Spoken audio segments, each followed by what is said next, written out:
ಜೈ ಶ್ರೀರಾಮ್. ಓಂ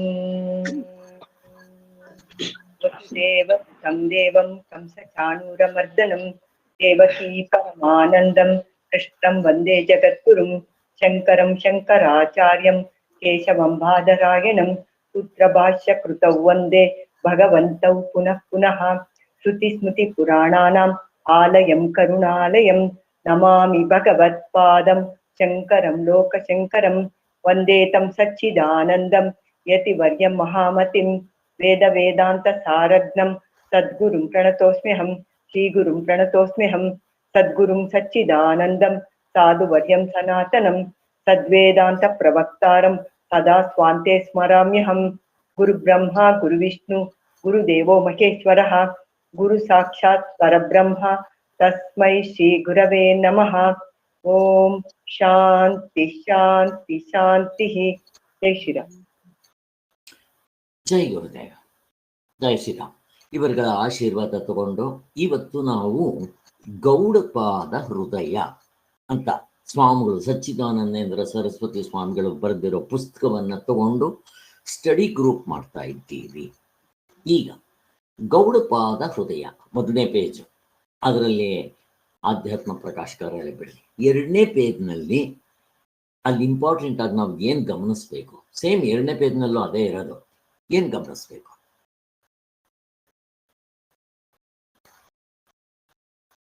ನೀವು ಎರಡನೇ ಪೇಜ್ ತಗೋಬೇಕಲ್ಲಿ, ಏನಂತ ಕಷ್ಟ ಏನಿಲ್ಲ, ಅಲ್ಲಿರೋದೇ ಒಂದು 3 ಲೈನ್ ಇದೆ. ಪೀಠಿಕೆಯಿಂದ ಮುನ್ನುಡಿಯಿಂದನೋ ಪೀಠಿಕೆ ಅಲ್ವಾ? PDF ನಲ್ಲಿ ಎರಡನೇ ಪೇಜು, ಮತ್ತೆ ಇದರಲ್ಲಿ ಪೇಜ್ ಬಂದಿರಲ್ಲ, ಪುಸ್ತಕದಲ್ಲಿ ಬರೋಲ್ಲ. ಗೌಡಪಾದ ಹೃದಯ, ಲೇಖಕರು ಸಚ್ಚಿದಾನಂದ ಸರಸ್ವತಿ ಸ್ವಾಮಿಗಳು. ಆ ಪೇಜ್ನಲ್ಲಿ ಅಷ್ಟೇ ಇರೋದು ಆಧ್ಯಾತ್ಮ ಪ್ರಕಾಶ ಕಾರ್ಯಾಲಯ ಕ್ರಮ ಸಂಖ್ಯೆ. ಇದರಲ್ಲಿ ನಾವು ಏನ್ ಗಮನಿಸ್ಬೇಕು? ಗೌಡಪಾದ ಹೃದಯ ಬ್ರಾಕೆಟ್ನಲ್ಲಿ ಸ್ವಾಮಿಗಳು ಕೊಟ್ಟಿದ್ದಾರೆ. ಅಲ್ಲ, ಯಾರಾದ್ರೂ ಬೇಗ ಹೇಳ್ಬೇಕು, ಏನ್ ಇಷ್ಟು ಕಷ್ಟ ಇದೆಯಾ? ಮಾಂಡುಕ್ಯದ ಮೇಲೆ ಬರ್ದಿದ್ದಾರೆ. ಇದು ಅವಸ್ಥಾತ್ರೆಗಳನ್ನ ಇಟ್ಕೊಂಡು ಗೌಡಪಾದರು ಕಾರಿಕೆಗಳನ್ನ ಬರ್ದಿದ್ದಾರೆ ಅಂತ ಗೊತ್ತಾಗುತ್ತೆ ಸರ್. ಅದು ಅಲ್ಲ, 4 ನೀವು ಪುಸ್ತಕ ತೆಗಿಲಿಲ್ವಾ ನೀವಲ್ಲಿ? ನಾನು ಹೇಳ್ದಂಗೆ ಇವಾಗ ಮೊದಲನೇ ಪೇಜ್ ಆದ್ಮೇಲೆ ಇಲ್ಲಿ ಪೇಜ್ ನನಗೆ PDF ನಲ್ಲಿ ಎರಡನೇ ಪೇಜ್ ತೋರಿಸುತ್ತೆ, ನಿಮಗೆ ಅಲ್ಲಿ ಪೇಜ್ ಇರೋದಿಲ್ಲ. ಪುಸ್ತಕ ಸುಮ್ಮನೆ ಮಾಂಡುಕ್ಯ ಕಾರಿಕೆಗಳ ಮೇಲಿನ ವಿವರಣೆ ಅಷ್ಟೇನಪ್ಪ ನನಗೆ ಬೇಕಾಗಿರೋದು. ಈ ಪುಸ್ತಕ ನೀವು ತಕೊಂಡ್ಬರ್ಬೇಕು, ಇಲ್ಲಿ ಪೇಜ್ ಇರಲ್ಲ. ಓಕೆ, ನೆಕ್ಸ್ಟ್ ಪೇಜ್ ಬಂದ್ಮೇಲೆ ಅಲ್ಲಿ ಮೊದಲನೆಯ ಮುದ್ರಣ 1965. ನನಗೆ ಅದು ಇಂಪಾರ್ಟೆಂಟ್, ನಾನು ಅಲ್ಲಿ ಹೈಲೈಟ್ ಮಾಡ್ಕೊಂಡಿರ್ತೀನಿ. ಇದೇನು 65? ಸುಮ್ಮನೆ ನನ್ನ ಪರ್ಸ್ನಲ್ ಇದಕ್ಕೆ, ನಿಮ್ಗೆ ಆಸಕ್ತಿ ಇದ್ರೆ ಸರಿ, ಇಲ್ದಿದ್ರೆ ಬಿಟ್ರೆ ಆಯ್ತು. ಏನಿದು 65ನೇ ಇಸ್ವಿಲ್ ಸ್ವಾಮಿಗಳು ಪುಸ್ತಕ ಇದನ್ನು ಬರ್ದಿರೋದು. ಅದು ನೀವು ಹೇಳ್ತಿರ್ತಿಲ್ಲ, ಸನ್ಯಾಸಾಶ್ರಮ ತಗೊಂಡ್ಮೇಲೆ ಬರ್ದಿದ್ದಾರೆ ಅಂತ ಸರ್. ಮುಕ್ತರ ಆದ್ಮೇಲೆ ಬರ್ತಿರೋದು. ಅವ್ರು ಸನ್ಯಾಸ ದೀಕ್ಷೆ ತಗೊಂಡಿರೋದು 48ನೇ ಇಸ್ವಿಲಿ. ಅವ್ರಿಗೆ 75ನೇ ವರ್ಷ ಹತ್ತತ್ರ. ಅವರು 70ನೇ ಇಸ್ವಿನೋ ಏನೋ, 68 ಸಾರಿ, ಅವ್ರಿಗೆ 68ನೇ ವರ್ಷ. ಅಲ್ಲಿಗೆ 1948ನೇ ಇಸ್ವಿಲಿ ಅವರು ಸನ್ಯಾಸ ದೀಕ್ಷೆ ತಗೊಂಡಿದ್ದು. ಅಷ್ಟೊತ್ತಿಗೆ ಅವ್ರಿಗೆ 68ನೇ ವರ್ಷ. ಅವ್ರಿಗೆ ಲೆಕ್ಕ ಹಾಕೊಳ್ರಿ, ಸನ್ಯಾಸ ದೀಕ್ಷೆ ತಗೊಂಡಾಗ ಇನ್ನೂ ಆಗಿರ್ಲಿಲ್ಲ ಅಂತ ಅದ್ರ ವಿಚಾರ ಅಷ್ಟೆ. ಅಲ್ಲಿಗೆ 65ಕ್ಕೆ ಅವ್ರು ಆಗ್ಬಿಟ್ಟಿದ್ರು. ನಮ್ಮ ಇವರು ಹೇಳಿದ್ರು ಹೇಗೆ ಅಂತಂದ್ರೆ, ಸನ್ಯಾಸ ದೀಕ್ಷೆ ತಗೊಂಡ ಮೇಲೆ ಈ ಕನ್ನಂಗಡಾಶ್ರಮಕ್ಕೆ ಹೋಗಿ ಬಂದ್ರಂತೆ. ಅವ್ರದ್ದು ಫೋಟೋಗಳು ಇದೆ ಅಲ್ಲಿ. ಯಾರು ಕನಗಡ ರಾಮದಾಸರು ಮತ್ತೆ ಕೃಷ್ಣಬಾಯಿ ಜೊತೆನಲ್ಲಿ ಫೋಟೋ ತೆಗೆಸ್ಕೊಂಡಿದ್ದಾರೆ. ಅವರು ಸನ್ಯಾಸಿಗಳು ಆದ್ಮೇಲೆ ಬಂದ ಮೇಲೆ ಭಗವತ್ಪಾದರಿಗೆ ಹೇಳ್ತಾ ಇದ್ರಂತೆ, ಬಹುಶಃ ನೋಡ್ರಿ, ಇವ್ರು ಇಷ್ಟು ಪುಸ್ತಕಗಳು ಬರೆದು 68ರಲ್ಲಿ ಎಷ್ಟೊಂದು ಪುಸ್ತಕಗಳು ಬರೆದ್ಬಿಟ್ಟಿದ್ರು. ಭಗವದ್ಗೀತೆ ಇನ್ನೂ ಕಂಪ್ಲೀಟ್ ಆಗಿರ್ಲಿಲ್ಲ. ಭಗವದ್ಗೀತಾ ಉಪನ್ಯಾಸಗಳು ಕೊನೆಯಲ್ಲಿ ಇದು 13ನೇ ಅಧ್ಯಾಯನೇ ಬರಿತಾ ಇದ್ದಿದ್ದು ಅವರು ಸನ್ಯಾಸ ದೀಕ್ಷೆ ತಗೊಳ್ಳೋವಾಗ. ಕೊನೆಗೆ ಅದನ್ನು 50ರವರೆಗೂ ಬರ್ತಿದ್ದಾರೆ. ಅದಾದ್ಮೇಲೆ ಅವ್ರು ಬಂದು ಬಹುಶಃ ಮುಕ್ತರಾಗಿರ್ಬೋದು. ನೋಡ್ರಿ, ಸ್ವಾಮಿಗಳಿಗೆ ಅಷ್ಟೆಲ್ಲ ಗೊತ್ತಿದ್ದು, ಎಷ್ಟೊಂದು ಗೊತ್ತಿದ್ರು ಇದನ್ನ ನಾವು ಗೆಸ್ ಮಾಡಬೇಕು. ಅವ್ರ ಬಾಯಿಂದ ಬಂದ್ರೆ, ಬಟ್ ಅವರು ನಡ್ಕೊಳ್ಳೋ ರೀತಿಯಿಂದ ಗೊತ್ತಾಗತ್ತೆ ಅಂತ. ಇಲ್ಲಿ ಸುಮ್ಮನೆ ಆ ಪಾಯಿಂಟ್ ಬಂದಿದ್ದರಿಂದ ಹೇಳ್ತಾ ಇದ್ದೀನಿ. ನೀವು ಕನಕ ರಾಮದಾಸರ ಪುಸ್ತಕ ಜೀವನ ಚರಿತ್ರೆ, ನಾನು ಅಷ್ಟು ಪುಸ್ತಕನೂ ಓದಿದ್ದೀನಿ. ಅವ್ರಿಗೆ ಒಂದಿಷ್ಟು ದಪ್ಪದ ಒಂದು ಪುಸ್ತಕ ಬರೆದಿದ್ದಾರೆ, ಅದನ್ನು ಅವ್ರ ಶಿಷ್ಯರು ಬರೆದಿದ್ದಾರೆ ಪುಸ್ತಕ, ಅದನ್ನು ಕೂಡ ಓದಿದ್ದೆ. ಈ ಬ್ರಹ್ಮಜ್ಞಾನಿಗಳು ಹೇಗೆ ನಡ್ಕೊಂತಾರೆ ಅಂತಂದಾಗ ಒಂದರಲ್ಲಿ ನನಗೆ ಪ್ರಶ್ನೆ ಬರ್ತಾ ಇದೆ. ಯಾರು ಓದಿದ್ರಿ? ಸುಮ್ಮನೆ ಯಾರಾದರೂ ಅವ್ರ ಪುಸ್ತಕಗಳು ಪೂರ್ತಿ ಓದಿದ್ದು, ಪೂರ್ತಿ ಬೇಡಪ್ಪ, ಅಟ್ಲೀಸ್ಟ್ ಏನೋ ಇಂಗ್ಲಿಷ್ನಲ್ಲಿ 2 ಪುಸ್ತಕಗಳೇನೋ ಬರ್ತಿದ್ದಾರೆ, ಸೇಮ್ ಭಗವಂತನ ಅನ್ವೇಷಣೆಯಲ್ಲಿ ಅಂತ. ಅದಕ್ಕೆ ಇಂಗ್ಲಿಷ್ನಲ್ಲಿ ಏನೋ ಒಂದು ಹೆಸರು ಕೊಟ್ಟಿದ್ದಾರೆ, ಅದನ್ನು ಇಲ್ಲಿ ಅಲ್ಲಿ ನನಗೆ ಪ್ರಶ್ನೆ ಬಂದಿದ್ದು, ಅಯ್ಯೋ ಇದೇನ ಸ್ವಲ್ಪ ದೂರ ಇದೆ, ಬೇಡ ಬಿಟ್ಬೇಡ ಅನಿಸ್ತಾ ಇದೆ, ಅಥವಾ ಹೇಳೋ ಗೊತ್ತಿಲ್ಲ, ನೀವು ಹೇಳ್ರಪ್ಪ. ಇದು ಸುಮ್ಮನೆ ಬಂದಿದ್ದರಿಂದ ಹೇಳ್ತಾ ಇದ್ದೀನಿ. ಕೆಲವ್ರಿಗೆ ಆಸಕ್ತಿ ಇಲ್ಲದೆ ಇರ್ಬೋದು, ಸ್ಕಿಪ್ ಮಾಡ್ಕೊಂಡು ಹೋಗ್ಬೇಡ. ಓಕೆ, ನೆಕ್ಸ್ಟ್ ಈಗ ಅವರ ಸ್ವಾಮಿಗಳದ್ದು ಫೋಟೋ ಇದೆ. ಆ ಫೋಟೋದಲ್ಲಿ ಏನು ಗಮನಿಸಿದ್ರೆ, ಸ್ವಾಮಿಗಳದ್ದು ಫೋಟೋ ಇದೆ, ಅದು ಬಾರ್ನ್ ಅಂಡ್ ಡೆತ್ ಇದೆ ಅಷ್ಟೇ. ನೀವೇನು ಪುಸ್ತಕ ಇಟ್ಕೊಂಡಿಲ್ವಾ ಕೃಷ್ಣವೇಣಿಯವರೇ? ಮತ್ತೆ ಅಲ್ಲಿ ಪುಸ್ತಕ ಪಿಕ್ಚರ್ನಲ್ಲಿ ಇರೋದೇ, ಅದರಲ್ಲಿ ಏನು ಗಮನಿಸಿದ್ರಿ ಅಂತ ಹೇಳಿದೆ. ಬರ್ತು ಮತ್ತೆ ಸಮಾಧಿ 2 ಇದೆಯಪ್ಪ. ಸಮಾಧಿ ಅಂದ್ರೆ ಅವರ ಮಹಾಸಮಾಧಿ. ಹಾಗೆ ಅವ್ರಿಗೆ 5ನೇ ತಾರೀಕು ಹುಟ್ಟಿರೋದು, ಅವ್ರ ದೇಹ ಬಿಟ್ಟಿದ್ದು 5ನೇ ತಾರೀಕು, 1ನೇ ತಿಂಗಳು 8ನೇ ತಿಂಗಳು, ಇಷ್ಟೇ ವ್ಯತ್ಯಾಸ. ಒಟ್ಟು 95 ವರ್ಷ ಅಷ್ಟೇ. ಈಗ ನಾನು ಮುನ್ನುಡಿಗೂ ಬರ್ತಾ ಇದ್ದೇನೆ. ಈಗ ಮುನ್ನುಡಿ ತೆಕ್ಕೋಬೇಕು. PDF ಇದ್ದವ್ರ ಹತ್ರ 5ನೇ ಪೇಜು, ಪುಸ್ತಕದಲ್ಲಿ ಪೇಜ್ ನಂಬರ್ ಏನಿರಲ್ಲ. ಅಲ್ಲಿ ಮುನ್ನುಡಿ ತೆಕ್ಕೊಂಡ್ರ? ಒಬ್ಬರು ಹೇಳಿ ತೆಕ್ಕೊಂಡ್ರ? ಆಯ್ತು. ಅಲ್ಲಿ ಮುನ್ನುಡಿಯಲ್ಲಿ ನಾನು 2ನೇ ಪ್ಯಾರಾದಲ್ಲಿ ಸುಮ್ಮನೆ ಕೆಲವು ವಿಚಾರಗಳನ್ನ, ಇಲ್ಲ 2ನೇ ಪ್ಯಾರ ಅಂತಂದಾಗ ನೀವು ಸ್ವಲ್ಪ ಅಲ್ಲಿ ಕಾನ್ಸಂಟ್ರೇಷನ್ ಮಾಡಿ ಸಾಕಾಗತ್ತೆ. ಅಲ್ಲಿ ಬರೆದಿದ್ದಾರೆ ಒಟ್ಟು ಎಷ್ಟು ಶ್ಲೋಕಗಳು ಬರೆದಿದ್ದಾರೆ ಅವರು?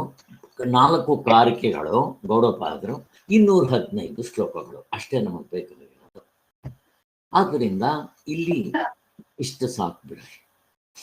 ಇಲ್ಲಿ ಬರೆದಿದ್ದಾರೆ ಸಂಸ್ಕೃತದಲ್ಲಿ ಮಾಂಡಿಕ್ಯ ರಹಸ್ಯ ವಿವೃತ್ತಿ ಎಂಬ ಗ್ರಂಥವನ್ನು ಪ್ರಕಟಿಸಿದ್ದಾರೆ. ಸಂಸ್ಕೃತ ಭಾಷೆ ಬರ್ದೇ ಇರೋರಿಗೆ ಗೌಡಪಾದ ಹೃದಯ ಅಂತ. ಇದು ಮಾಂಡಿಕ್ಯ ರಹಸ್ಯ ವಿವೃತ್ತಿಗೆ ಇದು ಗೌಡಪಾದ ಹೃದಯ ಕನ್ನಡದಲ್ಲಿ ಬರೆದಿದ್ದಾರೆ. ಕನ್ನಡ ಸ್ವಾಮಿ, ಅಷ್ಟು ಸಾಕು ನಮಗೆ.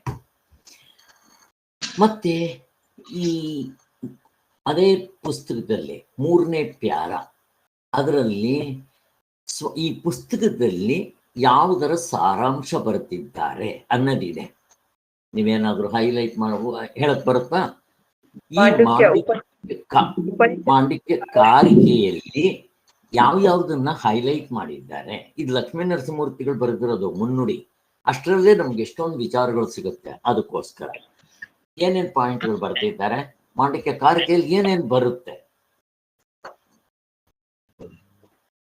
ಬೌದ್ಧ ಸಿದ್ಧಾಂತಕ್ಕೂ ಮತ್ತೆ ವೇದಾಂತ ಸಿದ್ಧಾಂತಕ್ಕೂ ವೈಲಕ್ಷಣ್ಯಗಳನ್ನು ಹೇಳಿರ್ತಾರೆ. ಹೌದು, ಅದು ಒಂದು ಪಾಯಿಂಟ್. ಮತ್ತೆ ಮೊದಲನೇ ತಿರ್ಗಾ ಇನ್ಯಾರಾದ್ರೂ ಆ ಉಪನಿಷತ್ತುಗಳ ಬಗ್ಗೆನೂ ಬರೆದಿದ್ದಾರೆ. 2ನೇದು ಕಾರಿಕೆಗಳ ಪರಿಚಯವನ್ನು ಕೂಡ ಮಾಡಿಕೊಟ್ಟಿದ್ದಾರೆ. ಮತ್ತೆ ಈ ಬೌದ್ಧ ಸಿದ್ಧಾಂತಕ್ಕೂ ಮತ್ತು ನಮ್ಮ ವೇದಾಂತಕ್ಕೂ ಇರೋ ವೈಲಕ್ಷಣವನ್ನ ತಿಳಿಸ್ಕೊಟ್ಟಿದ್ದಾರೆ. ಮತ್ತೆ ಇನ್ಯಾವುದಾದ್ರೂ ಕೆಲವು ಪಾಯಿಂಟ್ಗಳು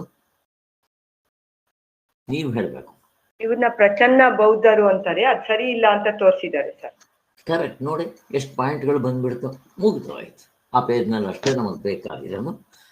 ಮತ್ತು ಆ ನೆಕ್ಸ್ಟ್ ಪೇಜು 4ನೇ ಪೇಜ್ ಅಂತ ಬರೆದಿದ್ದಾರೆ ಪುಸ್ತಕ ಇರೋರು. PDF ಇರೋರು 6ನೇ ಪೇಜು. ಅದು ನೆಕ್ಸ್ಟ್ ಪೇಜು ಕಂಟಿನ್ಯೂಷನ್ ಹೋದ್ರೆ ನಮಗೆ ಹೆಲ್ಪ್ ಆಗುತ್ತೆ. ಇಲ್ಲಿ ಮುಮ್ಮುಕ್ಷಿಗಳಿಗೆ ಸಹಾಯವಾಗುತ್ತೆ. ಅಷ್ಟೇ ಬೇಕಾಗಿರೋದು ನನಗೆ. ನೆಕ್ಸ್ಟ್ ಹೋಗ್ಬಿಡ್ರಿ. ನೆಕ್ಸ್ಟ್ ಪೀಠಿಕೆಗೆ ಬಂದಿದ್ದೀನಿ ನಾವು. ಪೀಠಿಕೆ ತೆಕ್ಕೋಬೇಕು. PDF ಇರೋರು 9ನೇ ಪೇಜು. ಮತ್ತೆ ಈ ಪುಸ್ತಕ ಇರೋವ್ರಿಗೆ ಎಷ್ಟನೇ ಪೇಜ್ ಇದೆ ಅಲ್ಲಿ?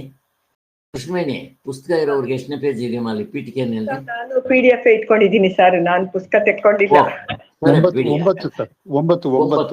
PDF ನಲ್ಲಿ 9ನೇ ಪೇಜ್ ಇದೆ. ಪೀಠಿಕೆಗೆ ಬಂದಿದ್ದೀನಿ ಇವಾಗ. ಈಗ ಗೌಡಪಾದರೆಂಬ ಹೆಸರು ಏಕೆ? ಇಲ್ಲಿ 2 ಕಾರಣಗಳನ್ನ ಕೊಡ್ತಾರೆ. ಮೊದಲನೇ ಪ್ಯಾರದಲ್ಲಿ ಒಂದು ಕಾರಣವನ್ನ ಕೊಡ್ತಾರೆ. ಮೊದಲನೇ ಪ್ಯಾರದಲ್ಲಿ ಕೊನೆ 3-4 ಲೈನ್ಗಳಲ್ಲಿ ಅದರ ಆನ್ಸರ್ ಇದೆ. ಯಾರಾದರೂ ಹೇಳಕ್ ಬರುತ್ತಾ? 2 ಕಾರಣಗಳು ಕೊಡ್ತಾರೆ. ಗೌಡಪಾದ ಹೃದಯ ಅಂತ ಯಾಕೆ ಕರೆದ್ರು ಅಂತ. ಮೊದಲನೇ ಅವರ ಮನಸ್ಸಿನ ಇಂಗಿತವನ್ನ, ಗೌಡಪಾದರ ಮನಸ್ಸಿನ ಇಂಗಿತನ ಮಾಂಡುಕ್ಯನ ಹೇಗೆ ಅವರು ಬರೆದಿದ್ದಾರೆ ಅಂತ ಅವರ ಇಂಗಿತವನ್ನ ಹೇಳಿದ್ದಾರೆ ಕಾರಿಕೆಯಲ್ಲಿ. ಅವರ ಹೃದಯ, ಅವರ ಗೌಡಪಾದರಿಗೆ ನಿಜವಾಗ್ಲೂ ಮಾಂಡಿಕ್ಯ ಉಪನಿಷತ್ ಮೇಲೆ ಏನ್ ವಿಚಾರ ಇದೆಯೋ ಅವ್ರು ಓದ್ಬಿಟ್ಟು ಅದು ಪ್ರಭಾವಿತರಾಗ್ಬಿಡ್ತಾರೆ. ಅದರ ವಿಚಾರನ ಇಷ್ಟು ಚೆನ್ನಾಗಿದೆಯಲ್ಲ ಅಂತ ಹೇಳಿ ಅವರ ಹೃದಯದಲ್ಲಿ ಹೊಳೆದಿದ್ದು 4 ಪಾಯಿಂಟ್ಗಳನ್ನ ಬರೀತಾರೆ. ಅದಕ್ಕೆ ಹೃದಯ ಅಂತ ಬರೀತಾರೆ ಅಂತ. ಇನ್ನ 2ನೇ ಪ್ಯಾರದಲ್ಲಿ ಕೊನೆಯಲ್ಲಿ ಒಂದು 3-4 ಲೈನು 2ನೇ ಕಾರಣವನ್ನ ಬರೀತಾರೆ. ಅದಕ್ಕೆ ಏನದು 2ನೇ ಕಾರಣ?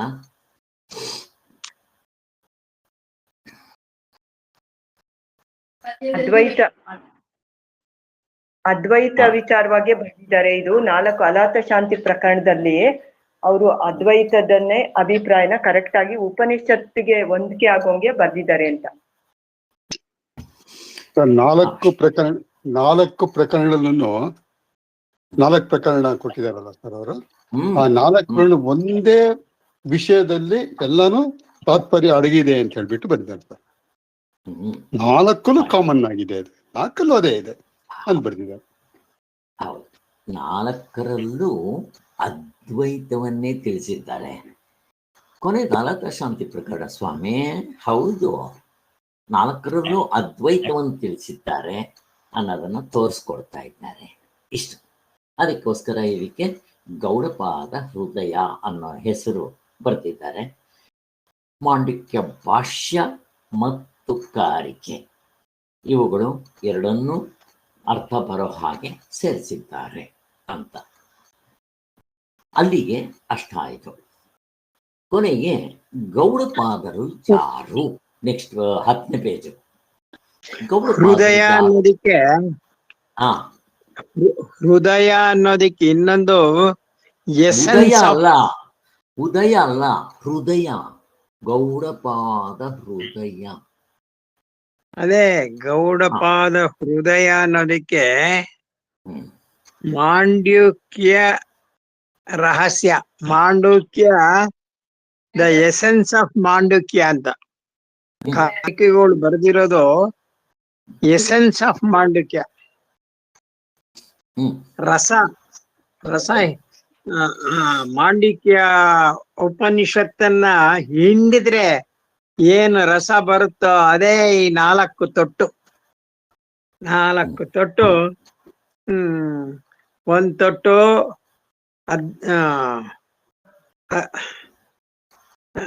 ಅದ್ವೈತ ಪ್ರಕರಣ,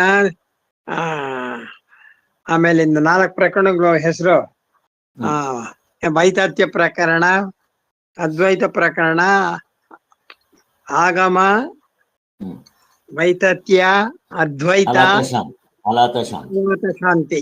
ಈ 4 ತೊಟ್ಟು ಡ್ರಾಪ್ಸ್ ಮಾಂಡಿಕ್ಯ ಉಪನಿಷತ್ನ ಚೆನ್ನಾಗಿ ಹಿಂಡಿದ್ರೆ ಈ 4 ರಹಸ್ಯಗಳು ಹೊರ ಬೀಳುತ್ತೆ. ಇದು ವೆರಿ ಇಂಪಾರ್ಟೆಂಟ್. ಇದನ್ನೇ ಎಲ್ರು ಅರ್ಥ ಮಾಡ್ಕೊಂಡಿರೋದು. ಇದನ್ನ ಚೆನ್ನಾಗಿ ಅರ್ಥ ಮಾಡ್ಕೊಂಡೆ ನಮ್ಗೆ ಇದನ್ನ ತೋರ್ಸ್ಕೊಟ್ಟಿದ್ದಾರೆ. ಬೇರೆ ಯಾರೂನು ಈ ಕಾರಿಕೆಗಳು ಓದಿದಾರೋ ಇಲ್ಲೋ ಅನ್ನಿಸ್ತದೆ.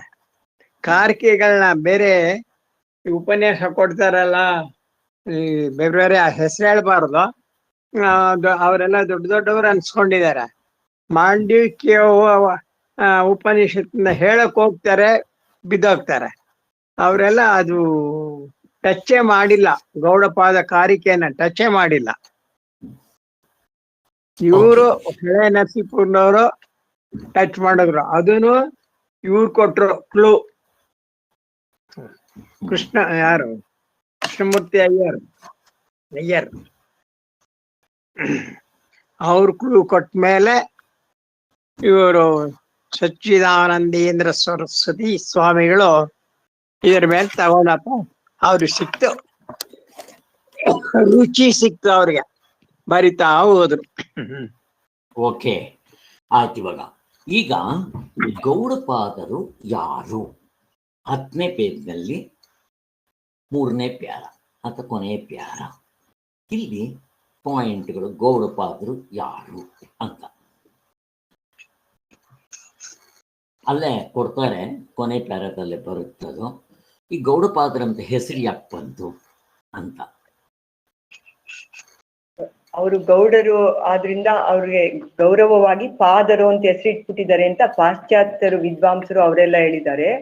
ಆದ್ರೆ ಇಲ್ಲಿ ಶಂಕರ ಭಗವತ್ಪಾದರ ಗುರುಗಳು ಅಂತ ಗೌಡಪಾದರು ಅವರು ಅಂತ, ಪರಮ ಗುರುಗಳು ಅಂತ ಇವರು ನೈಷ್ಕರ್ಮ ಸ್ಥಿತಿನಲ್ಲಿ ಇವರು ಸುರೇಶ್ವರಾಚಾರ್ಯರು ಬರ್ದಿದ್ದಾರೆ ಅಂತ. ಬೇಕಾದಷ್ಟ ಸಾಕು, ಅಷ್ಟು ತಿಳ್ಕೊಂಡ್ರೆ ಸಾಕು. ಈಗ ಶಂಕರ ವಿಜಯದಲ್ಲಿ ಇದರ ವಿಚಾರ ಏನಾದರೂ ಬರುತ್ತಾ? ಶಂಕರ ವಿಜಯ ಅಂತಂದ್ರೆ ಏನು? ಆತರ ಶಂಕರ ವಿಜಯಗಳು ಎಷ್ಟಿದೆ? ಫಸ್ಟ್ 8-10 ಇದಾವೆ ಶಂಕರ ವಿಜಯಗಳು ಅಂತಾರೆ. ಅದ್ರಲ್ಲಿ ಯಾವ್ದು ಈ ವಿಷಯ ಯಾವ 12 ಈ ವಿಷಯ ಎಲ್ಲೂ ಸಹಾಯ ಸಿಗೋದಿಲ್ಲ, ಇದ್ರ ವಿಷಯವಾಗಿ ಏನು ಇಲ್ಲ ಅದ್ರಲ್ಲಿ ಅಂತ ಗುರುಗಳು ಸಿಗೋದಿಲ್ಲ. ಶಂಕರ ವಿಜಯ ಅಂದ್ರೆ ಏನು? ಶಂಕರಾಚಾರ್ಯರು ಬಗ್ಗೆ ಅವರ ಶಿಷ್ಯರುಗಳು ಯಾರು ಆಮೇಲಿಂದ ಅವ್ರ ದೇಹತ್ಯಾಗ ಎಲ್ಲ ಆದ್ಮೇಲೆ ಎಷ್ಟೋ ವರ್ಷ ಆದ್ಮೇಲೆ ಬರ್ದಿರೋದು ಅವೆಲ್ಲ. ಅದರಿಂದ ಅವೆಲ್ಲ ಅಷ್ಟೊಂದು ವಿಚಾರಗಳು ಗೊತ್ತಾಗೋದಿಲ್ಲ ನಮ್ಗೆ ಶಂಕರಾಚಾರ್ಯರ ಬಗ್ಗೆ ಅಂತ. ಭಾಷೆಗಳಿಂದಾನೇ ನಮ್ಗೆ ಗೊತ್ತಾಗೋದು ಶಂಕರಾಚಾರ್ಯರು ಮಾಡಿರೋಂಥದ್ದು. ಅವರೆಲ್ಲ ಬರೀ ವಿಚಾರ ಏನೋ ಅವ್ರವ್ರಿಗೆ ಏನೇನ್ ಅನ್ಸಿದ್ದೋ ಅದನ್ನೆಲ್ಲ ಬರ್ದಿದ್ದಾರೆ ಅಂತ. ಶಂಕರಾಚಾರ್ಯನ ಹೊಗಳಿ ಮೇಲ್ಗಡೆ ಕುಂಡ್ರಿಸೋದಿಕ್ಕೆ ಇಲ್ದೇ ಇರೋ ಸಲ್ಲೆಲ್ಲ ತಗೊಂಡ್ಬಂದು ತುಂಬಿಟ್ಟಿದ್ದಾರೆ, ಪರಕಾಯ ಪ್ರವೇಶ ಮಾಡಿದ್ದಾರೆ. ಪರಕಾಯ ಪ್ರವೇಶ ಶಂಕರಾಚಾರ್ಯ. ಇವನು ಯಾರೋ ಗೌಡಪಾದರ ಶಂಕರಾಚಾರ್ಯರ ಶಿಷ್ಯರೇ ಆದ ಅವನ ಹೆಸರೇನೊಬ್ಬ, ಅವನ ಹೆಂಡತಿ, ಇವೆಲ್ಲ ಏನೇನೋ ತುಂಬ ಇದೆ. ಆ ಕಥೆ ಇವಾಗ ಸಿದ್ದಕ್ಕೆ ನಮ್ಗೇನು ಬೇಡ. ಒಟ್ಟಿನಲ್ಲಿ ಅವನ ಹೆಂಡತಿ ಈ ಕಾಮಕ್ಕೆ ಸಂಬಂಧಪಟ್ಟ ಪ್ರಶ್ನೆ ಕೇಳಿದ್ದಕ್ಕೆ ಶಂಕರಾಚಾರ್ಯ ಸನ್ಯಾಸಿಗಳು, ಅವ್ರಿಗೆ ಗೊತ್ತಿಲ್ಲ. ಅದಕ್ಕೋಸ್ಕರ ಏನ್ ಮಾಡ್ಬೇಕು, ಈಗ ಅವ್ರನ್ನ ಮೇಲಕ್ಕೆತ್ತೋದಕ್ಕೋಸ್ಕರ ಪರಕಾಯ ಪ್ರವೇಶ ಮಾಡಿದ್ರು. ಅವರು ಸತ್ತಿರೋ ನಾಯಿ ದೇಹದಲ್ಲಿ ಪ್ರವೇಶ ಮಾಡಿ ಸೆಕ್ಸ್ನ ಎಂಜಾಯ್ ಮಾಡಿ ಬಂದು ಉತ್ತರ ಕೊಟ್ಟರು. ಪ್ರಶ್ನೆ ಎಲ್ಲಿದೆ? ಉತ್ತರ ಎಲ್ಲೂ ಹೋಗಿದೆ. ಪ್ರಶ್ನೆ ಕರ್ಮದಿಂದ ಮೋಕ್ಷವ, ಜ್ಞಾನದಿಂದ ಮೋಕ್ಷವ, ಅದಕ್ಕೂ ಇದಕ್ಕೂ ಸಂಬಂಧ ಏನು? ಹೀಗೆ ಒಟ್ಟಿನಲ್ಲಿ ಶಂಕರಾಚಾರ್ಯನ ಹೋಗಳೋದಿಕ್ಕೆ ಈ 12 ನಮ್ಗೆ ಅಷ್ಟು ಉಪಯೋಗ ಬರಲ್ಲ, ಕೆಲವು ಇಂಪಾರ್ಟೆಂಟ್ ಅದರಿಂದ ಗೊತ್ತಾಗಿದೆ ಅಂತ ಹೇಳಿ ಸ್ವಾಮಿಗಳು ಅದರಲ್ಲಿ ಮುಖ್ಯವಾಗಿ ಶಂಕರಾಚಾರ್ಯರು ಅವರ ತಂದೆ ತಾಯಿಗಳು ಹೆಸರು ಅವು ಯಾವುದೇ ಊರಿನವರು, ಅವ್ರ ಆ ಕಡೆ ಯಾವ ಕಡೆ ಅವರು ಶಂಕರಾಚಾರ್ಯರು ಅದನ್ನ ತಿಳಿಸಿ ಅವರ ತಾಯಿ ಹತ್ರ ಸನ್ಯಾಸ ದೀಕ್ಷೆ ತಗೊಳ್ಳೋದಕ್ಕೆ ಕೇಳಿದ್ದೆ. ಇದೆಲ್ಲ ಇಷ್ಟು ಕಾಲಡಿ ಊರು. ಅದು ಎಲ್ಲಿಗೆ ಸೇರ್ಕೊಳ್ತಾ? ಅದು ತಮಿಳ್ನಾಡಲ್ಲ, ಅದು ಕೇರಳಕ್ಕೆ ಸೇರುತ್ತೆ. ಹೀಗೆ ಅದ್ರ ಬಗ್ಗೆ ಒಂದು ಸ್ವಲ್ಪ ಪಾಯಿಂಟ್ ಬಿಟ್ರೆ ಅಷ್ಟು ಮಾತ್ರ ತಗೋಬೇಕು. ಒಟ್ಟು 10-12 ಇದೆ, ಒಂದಿದ್ದಂಗೆ ಇನ್ನೊಂದಿಲ್ಲ. ಅದಕ್ಕೋಸ್ಕರ ನಾವು ಇವುಗಳಿಂದ ಶಂಕರಾಚಾರ್ಯನ ಡಿಸೈಡ್ ಮಾಡಕ್ ಹೋಗ್ಬಾರ್ದು. ನಮ್ಗೆ ಪ್ರಸ್ಥಾನತ್ರಯ ಭಾಷೆಗಳಿದೆ, ಇವು 3 ಪ್ರಸ್ಥಾನತ್ರಯ ಭಾಷೆಗಳನ್ನ ಶಂಕರಾಚಾರ್ಯ ಭಾಷೆ ಬರೆದಿದ್ದಾರೆ. ನಮ್ಗೆ ಶಂಕರಾಚಾರ್ಯರ ಹೃದಯ ಬೇಕು ಅಂದ್ರೆ ಇವುಗಳನ್ನ ಹಿಡ್ಕೋಬೇಕು ಹೊರತು ಇವರು ಬರ್ದಿರೋ ಕಾಕಮ್ಮನ ಕತೆ ಗೋವಮ್ಮನ ಕತೆ ನಾವು ಇಂಪಾರ್ಟೆನ್ಸ್ ಕೊಡಬಾರ್ದು ಅಂತ ಸ್ವಾಮಿಗಳು ಎತ್ತಾಕ್ಬಿಟ್ಟಿದ್ದಾರೆ. ಅಷ್ಟು ಸಾಕು, ಬೇಕಾದಷ್ಟು ಆಯ್ತು. ಈಗ ನೆಕ್ಸ್ಟ್ 9ನೇ ಪೇಜು ಪುಸ್ತಕದಲ್ಲಿ ನೀವೇ PDF ಇರೋದ್ರಿಂದ 11ನೇ ಪೇಜ್ ತಗೊಳ್ರಿ. ಈ ಗ್ರಂಥಕ್ಕೆ ಮೊದಲು ಏನು ಹೆಸರಿತ್ತು? ಮೊದಲನೇ ಪ್ಯಾರದಲ್ಲೇ ಬರುತ್ತೆ. ಒಟ್ಟು 3 ಹೆಸರುಗಳಿತ್ತು ಇದಕ್ಕೆ. ಮೊದಲನೇ ಹೆಸರು ಯಾವುದು ಅಂದ್ರೆ, ತಾಳೆಗೆರೆಯಲ್ಲಿ ಬರಿತಾ ಇದ್ದಾಗ ಇದೇ ಗೌಡಪಾದ ಕಾರಿಕೆಗೆ ಬೇರೆ ಹೆಸರಿತ್ತು. ಅಷ್ಟು ಸುಮ್ಮನೆ ನಮ್ಗೆ ತಿಳ್ಕೊಂಡ್ರೆ ಆಗಮಶಾಸ್ತ್ರ ಅಂತ ಅಷ್ಟೇ, ಆಗಮಶಾಸ್ತ್ರ ಅಷ್ಟೇ.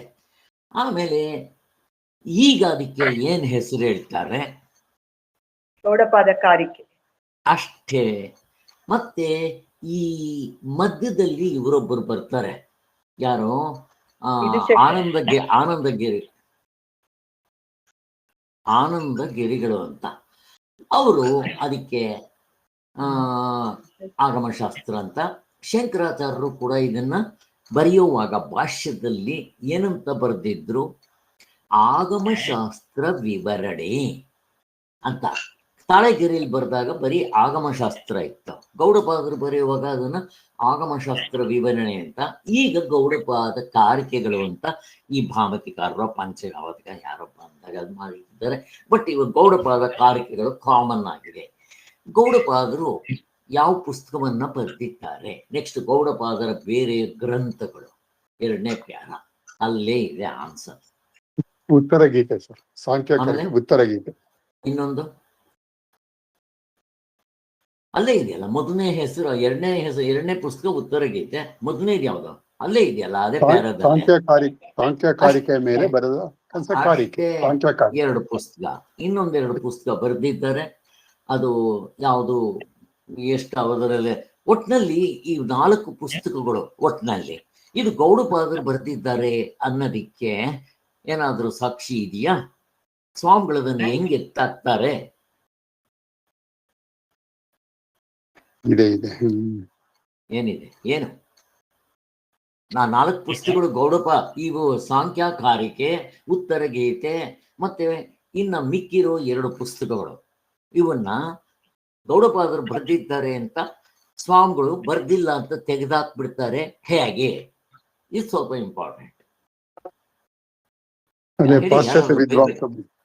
ಪಾಶ್ಚಾತ್ಯ ವಿದ್ವಾಂಸ ಡೈನ್ಸ್ ಎಕ್ಸಾಂಪಲ್ಸ್ ಕೊಡ್ತಾರೆ. ಅಲ್ಲ, ಅದು ಸಂಬಂಧನೇ ಇಲ್ಲ. ಯಾರಾದ್ರು ಕೃಷ್ಣವೇಣಿ ಅವರು ಯಾರಾದ್ರು ಅಲ್ಲೇ ಇದೆಯಲ್ಲ, ಪ್ಯಾರದಲ್ಲೇ ಇದೆ, 2ನೇ ಪ್ಯಾರ, ಅಲ್ಲಿ ಓದಿದ್ರೇನೆ ಅರ್ಥ ಆಗ್ಬಿಡುತ್ತೆ ನಿಮ್ಗೆ. ಹಲೋ, ಬಿಡಿ. ಅಲ್ಲಿ ಗೌಡಪಾದ ಕಾರಿಕೆಗಳನ್ನ ನಾವು ಓದಿದಾಗ ಸ್ವಾಮಿಗಳು ಓದಿದ್ದಾರೆ. ಯಾವುದನ್ನ? ಗೌಡಪಾದ ಕಾರಿಕೆ ಅಲ್ಲ, ಇಲ್ಲಿ ಮಿಕ್ಕಿರೋದು ಸಾಂಖ್ಯಕಾರಿಕೆ, ಉತ್ತರ ಗೀತೆ, ಮತ್ತಿನ್ಯಾವುದೋ 1-2 ಪುಸ್ತಕಗಳು ಅಂತ ಹೇಳ್ತಾರೆ. ಈ 4 ಪುಸ್ತಕಗಳನ್ನ ಓದಿದಾಗ ಇದು ಗೌಡಪಾದರು ಬರ್ದಿಲ್ಲ ಅಂತ ಸ್ಪಷ್ಟವಾಗಿ ಸ್ವಾಮಿಗಳು ಅದಕ್ಕೆ ಸರ್ಟಿಫೈ ಮಾಡ್ತಾರೆ.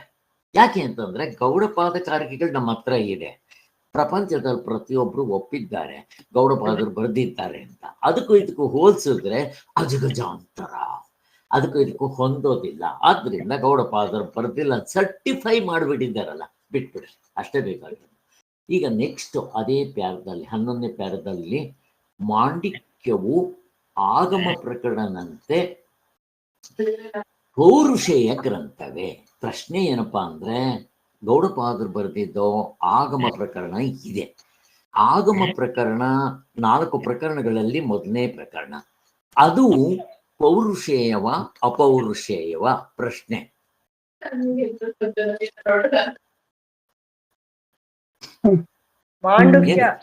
ಮಾಂಡುಕ್ಯ ಅಪೌರುಷೇಯ ಸರ್? ಅಲ್ಲ, ನಾನ್ ಕೇಳ್ತಾ ಇರೋದು ಮಾಂಡುಕ್ಯ ಅಪೌರುಷೇಯ. ನಾನು ಕೇಳೋ ಪ್ರಶ್ನೆ ನೀವು ಕೇಳ್ತಾ ಇಲ್ಲ. ನಾನು ಪ್ರಶ್ನೆ ಕೇಳಿದ್ದೇನು, ಗೌಡಪಾದರು ಆಗಮ ಪ್ರಕರಣವನ್ನ ಬರೆದಿದ್ದಾರಲ್ಲ, ಅದು ಪೌರುಷೇಯವ ಅಪೌರುಷೇಯವ? ಪೌರುಷೇಯ ಸರ್. ಅಷ್ಟೇ. ಯಾಕೆ? ಗೌಡಪಾದರು ಬರೆದಿದ್ದಾರೆ ಅಂತ ಹೆಸರು ಇದೆ, ಆದ್ದರಿಂದ ಅಷ್ಟೇ ಬೇಕಾಗಿರೋದು ನಮ್ಗೆ. ಮಾಂಡಿಕ್ಯ ಉಪನಿಷತ್ತೇನು? ಅಪೌರುಷೇಯ. ಅದು ಕರೆಕ್ಟ್ ಆಗಿದೆ ಆನ್ಸರ್, ಅಷ್ಟೇ. ಇಲ್ಲಿ ಪೌರುಷೇಯ ಅಂದ್ರೆ ಏನು, ಅಪೌರುಷೇಯ ಅಂದ್ರೆ ಇದು ತಿಳ್ಕೊಬೇಕಲ್ಲ ನಾವು. ಈಗ ನಮ್ಗೆ ಗೊತ್ತಾಯ್ತು, ಮಾಂಡಿಕ್ಯ ಉಪನಿಷತ್ತು ಅಪೌರುಷೇಯ, ಗೌಡಪಾದ ಕಾರಿಕೆ ಪೌರುಷೇಯ. ಹಾಗೆ ಪೌರುಷೇಯ ಕೆಲವು ಗ್ರಂಥಗಳು ಯಾವ್ದಿರ್ಬೋದು? ಎಕ್ಸಾಂಪಲ್ ಕೊಡಕ್ ಬರುತ್ತೆ ಯಾರಿಗಾದ್ರು? ಬರ್ದಿರೋ ಭಾಷ್ಯ ಎಲ್ಲಾನು ಪೌರುಷೇಯನೇ. ಹೌದು. ಮತ್ತೆ ಸುರೇಶ್ವರಾಚಾರ್ಯರು ಬರೆದಿರುವಂತ ವಾರ್ತಿಕಗಳು, ಎಲ್ಲ ಪೌರುಷೇಯ. ದರ್ಶನಕಾರ ಬರೆದಿರೋದು ಅವೇನು? ಪೌರುಷೇಯನೇ. ಅವು ಪೌರುಷೇಯ. ಬಟ್ ಅದನ್ನ ದರ್ಶನಕಾರರು ಅಂತಾರೆ, ವ್ಯತ್ಯಾಸ ಇದೆ. ಪೌರುಷೇಯ ಅಂತ ಸರಿ, ಅಷ್ಟೇನ್ ಡಿಫ್ರೆನ್ಸ್ ಇಲ್ಲ, ಎಲ್ಲ ಇಂಟರ್ನಲ್. ಅದಕ್ಕೆ ಅವರು ದರ್ಶನಕಾರರು ಅಂತ ಕರೀತಾರೆ. ಇಲ್ಲಿ ದರ್ಶನ ಅಂತಂದ್ರೆ ಏನು, ನಾವು ಸ್ವಲ್ಪ ಯೋಚನೆ ಮಾಡ್ಬೇಕು. ಅವರವರ ಅನುಭವ ಅವ್ರವ್ರ ಅನುಭವ ತಗೊಂಡು ಬರ್ದಿರೋದನ್ನ ದರ್ಶನಕಾರರು ಅಂತಾರೆ. ಈಗ ರಾಮಕೃಷ್ಣ ಪರಮಹಂಸರಿಗೆ ಕಾಳಿ ಪ್ರತ್ಯಕ್ಷ ಆಯ್ತು, ಅವರ ದರ್ಶನ ಅನುಭವ. ಅದೇ ಕನ್ನಡ ರಾಮದಾಸರಿಗೆ ಶ್ರೀರಾಮನ ಪ್ರತ್ಯಕ್ಷ ಆಯ್ತು, ಅದು ಅವ್ರ ದರ್ಶನ. ಇದು ಡಿಫರ್ ಆಗ್ಬೋದು. ಆದ್ರೂ ಕೂಡ ನಾವು ಅದ್ವೈತ ಅಥವಾ ವೇದಾಂತ ವಿಚಾರದಿಂದ ವಿಚಾರ ಮಾಡಿದ್ರೆ, ಅಲ್ಲಿರೋ ರಾಮನ ಉಪಾಧಿಗಳನ್ನ ತೆಗೆದ್ರೆ, ಅಲ್ಲಿ ಕೃಷ್ಣನ ಉಪಾಧಿಗಳನ್ನ ತೆಗೆದ್ರೆ, ಅಥವಾ ಕಾಳಿ ಉಪಾಧಿ ತೆಗೆದ್ರೆ, ಅದು ಆತ್ಮನೇ ಗಾಢನಿದ್ರೆ ನಾವು ಕಂಡ್ಕೊಂಡಿರೋದು. ಆವಾಗ ನಿಮಗೆ ಪ್ರಶ್ನೆ, ಕುಸ್ತಿ ಎಲ್ಲಿ ಬಂತು, ಫೈಟಿಂಗ್ ಎಲ್ಲಿ ಬಂತು? ನಮ್ಮ ಜೀಸಸ್ಸು, ನಮ್ಮ ಮೊಹಮ್ಮದ್ ಪೈಗಂಬರು, ನಮ್ಮ ರಾಮ ಗೋವಿಂದ ಏನಿಲ್ಲ, ಉಪಾಧಿ ತೆಗೆದಾಕ್ಬೇಕಷ್ಟೆ. ಇಷ್ಟು ತಿಳ್ಕೊಂಡ್ರೆ ಸಾಕು. ಇಲ್ಲಿ ನಾನು ಅಂತ ಹೇಳಿದಾಗ 19 ಉಪಾಧಿ ಕಳ್ಚಾಕ್ಬೇಕು. ಸಪ್ತಾಂಗ ಅಂದ್ರೆ 7 ಅಂಗಗಳನ್ನ ತೆಗೆದಾಕ್ಬೇಕು, ಅಷ್ಟೇನಪ್ಪ. ಅವನೇ ಮತ್ತೆ ರಾಮ ಕೃಷ್ಣ 10 ಅವತಾರಗಳು, ನೀವು 100 ಅವತಾರ, 333 ಕೋಟಿ ದೇವತೆಗಳು ಹೇಳ್ರಿ. ಇವತ್ತು ದೇವತೆಗಳು ಉಪಾಧಿ ತೆಗೆದಾಕ್ರೆ ಆತ್ಮನೆ. ಅದಕ್ಕೆ ಎಲ್ಲರಲ್ಲೂ ಆತ್ಮನೇ ಕಾಮನ್ ಆಗಿರೋದು. ಅವನಿಗೆ ಉಪಾಧಿಗಳಿಲ್ಲ, ಅವನು ಉಪಾಧಿ ರಹಿತ. ಉಪಾಧಿ ಅಂದ್ರೆ ಅನಾತ್ಮ ರಹಿತ, ದ್ವೈತ ರಹಿತ. ಅಷ್ಟು ತಿಳ್ಕೊಂಡ್ರೆ ಸಾಕು. ಅಲ್ಲಿಗೆ ಮಧ್ಯೆ ನಿಮ್ಗೆ ಇದ್ರ ವಿಚಾರದಲ್ಲಿ ನಿಮ್ಗೇನಾದ್ರೂ ನೆನಪು ಅಂದ್ರೆ ಹೇಳ್ರಿ, ಯಾಕೆಂದ್ರೆ ನೀವುಗಳು ಮಾತಾಡಬೇಕಾಗಿರೋದು ಇದು. ಆದ್ದರಿಂದ ಇಷ್ಟು ತಿಳ್ಕೊಂಡ್ರೆ ಸಾಕು.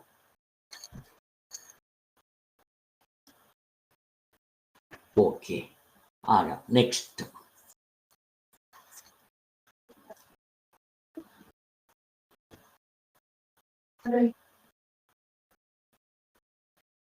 ಓಕೆ.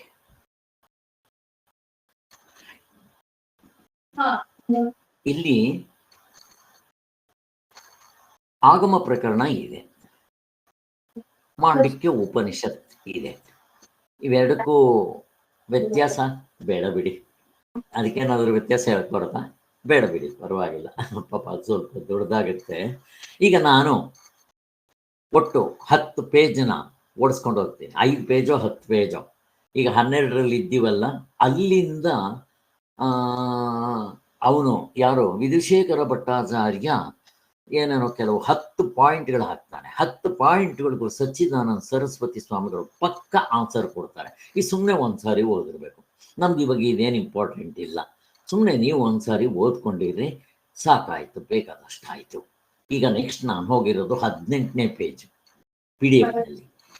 18ನೇ ಪೇಜ್ನಲ್ಲಿ ಉಪನಿಷತ್ತಿಗೂ ಆಗಮ ಪ್ರಕರಣಕ್ಕೂ ಸಂಬಂಧ ಅಂತಾರೆ. ಇಲ್ಲೇ ಆಗಮ ಪ್ರಕರಣ ಉಪನಿಷತ್ತು. ಮೊದಲನೇತ್ತು ಉಪನಿಷತ್ತು ಅಂದ್ರೆ ಯಾವುದಿಲ್ಲಿ? ಮಾಂಡಿಕ್ಯ ಉಪನಿಷತ್ತು. ಆಗಮ ಪ್ರಕರಣ ಅಂದ್ರೆ ಗೌಡಪಾದರು ಬರುತ್ತೆ. ಅಷ್ಟೇ. ಸಂಬಂಧ ಏನಿದೆ?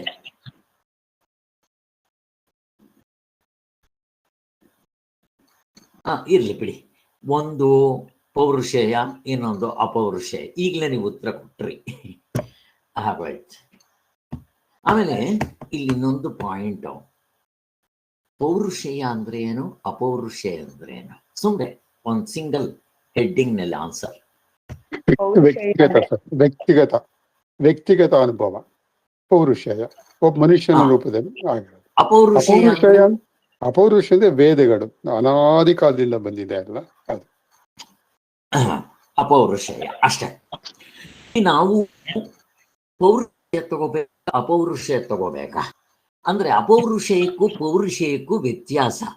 ಇಲ್ಲಿ ಎಲ್ರು ನಮ್ಮ ಕರ್ಮಕಾಂಡ ಎಲ್ಲ ಅಪೌರುಷೇಯ. ಕರ್ಮಕಾಂಡ ಒಂದೇ ಅಲ್ಲ, ವೇದಗಳನ್ನೇ. ಈ ಕರ್ಮಕಾಂಡದವರು, ಈ ಪೂರ್ವ ಮೀಮಾಂಸಕರು ಅಪೌರುಷೇಯ ಅಂತ ಹಿಡ್ಕೊಂಡ್ಬಿಡ್ತಾರೆ ಅದನ್ನ. ಅವ್ರು ಮಾತ್ರ. ನಮ್ಮ ಶಂಕರಾಚಾರ್ಯರು, ನಮ್ಮ ಸಚ್ಚಿದಾನಂದ ಸರಸ್ವತಿ ಸ್ವಾಮಿಗಳು ಅಪೌರುಷೇಯವನ್ನು ಕೂಡ ಇಟ್ಕೊಂಡ್ರು. ಕರೆಕ್ಟು. ನಮ್ಮ ಜ್ಞಾನಕಾಂಡವೂ ಅಪೌರುಷೇಯವೇ. ವ್ಯತ್ಯಾಸ ಏನು? ಕರ್ಮಕಾಂಡ ಉಪಾಸನ ಕಾಂಡಕ್ಕೂ ಈ 2 ಅಪೌರುಷೇಯವೇ. ಈ ಉಪನಿಷತ್ತು ಅಂದ್ರೆ ಆರಣ್ಯಕ, ಇವೆರಡಕ್ಕೂ ಎರಡು ಅಪೌರುಷೇಯವೇ. ಆದರೆ ಇವರು ಶಂಕರಾಚಾರ್ಯದನ್ನ ಹೈಲೈಟ್ ಮಾಡ್ತಾರೆ ಸೂತ್ರ ಭಾಷೆದಲ್ಲಿ ಎಲ್ಲ ಕಡೆ. ಅದು ಏನ್ ಪಾಯಿಂಟ್ ಅದು ಇದು ಕರ್ಮಕಾಂಡ ಮತ್ತೆ ಉಪಾಸನ ಕಾಂಡ ನಂಬ್ಕೋಬೇಕು, ಅದೇ ಜ್ಞಾನಕಾಂಡ ಇಲ್ಲೇ ಅನುಭವದಲ್ಲೇ ತೋರಿಸುವಂಥದ್ದು. ಆದ್ರಿಂದ ಎರಡು ಅಪೌರುಷೇಯವೇ. ಅಪೌರುಷೇಯ ಅಂತಂದ್ರೆ ಒಬ್ಬ ಮನುಷ್ಯ ಬರ್ದಿಲ್ಲ. ಮನುಷ್ಯ ಬರ್ದ್ರೆ ಏನಾಗುತ್ತೆ ಪ್ರಶ್ನೆ. ಮನುಷ್ಯ ಬರ್ದ್ರೆ ಏನ್ ಆಗಬಹುದು? ನಾವು ಅಪೌರುಷಕ್ಕೆ ಇಂಪಾರ್ಟೆನ್ಸ್ ಕೊಡ್ತೀವಿ. ಅಪೌರುಷ ಅಂದ್ರೆ ಅದು ಮನುಷ್ಯ ಬರ್ದಿಲ್ಲ ಅಂತ. ಮತ್ತೆ ಹೇಗ್ ಬಂತು?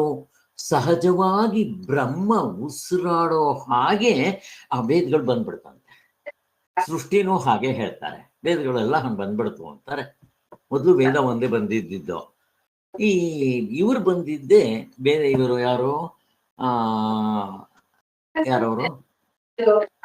ವ್ಯಾಸರು 4 ಭಾಗ ಮಾಡ್ತಾರೆ. ಅದು ಯಾಕೆ ಅನ್ನೋದು ಕಾರಣ ಗೊತ್ತು ನಮ್ಗೆ. ಆದ್ರಿಂದ ಇಲ್ಲಿ ಪೌರುಷಯ ಅಂತಂದ್ರೆ ಅವನ ಒಳ್ಳೇದು ಕೆಟ್ಟದ್ದು ಅದ್ರ ಜೊತೆಯಲ್ಲಿ ಸೇರಿಸ್ಕೊಳ್ಬಹುದು.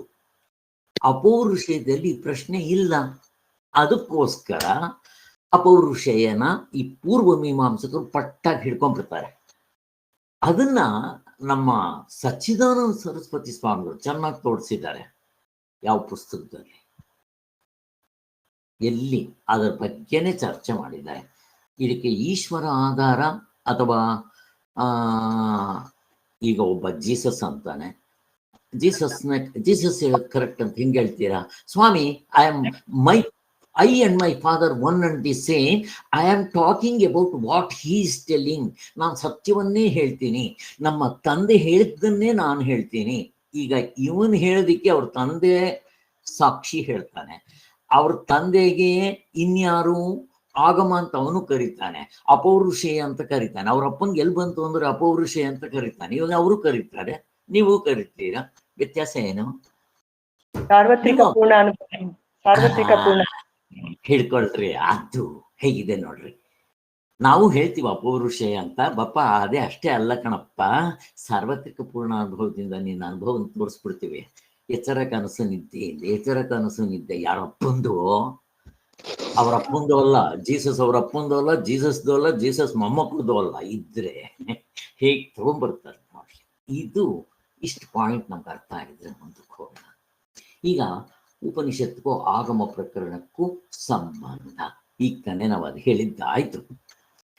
ಉಪನಿಷತ್ ಅಂತಂದ್ರೆ ಮಾಂಡಿಕ್ಯ ಉಪನಿಷತ್ತು, ಆಗಮ ಪ್ರಕರಣ ಸಂಬಂಧ ಅಂದ್ರೆ ತುಂಬಾ ಕ್ಲೋಸ್ ಸಂಬಂಧ ಇದೆ, ಇಲ್ಲ ಅಂತ ಅಲ್ಲ. ಅದು ನಮ್ ಡೀಟೇಲ್ ಹೋಗೋದೇನು ಬೇಡ.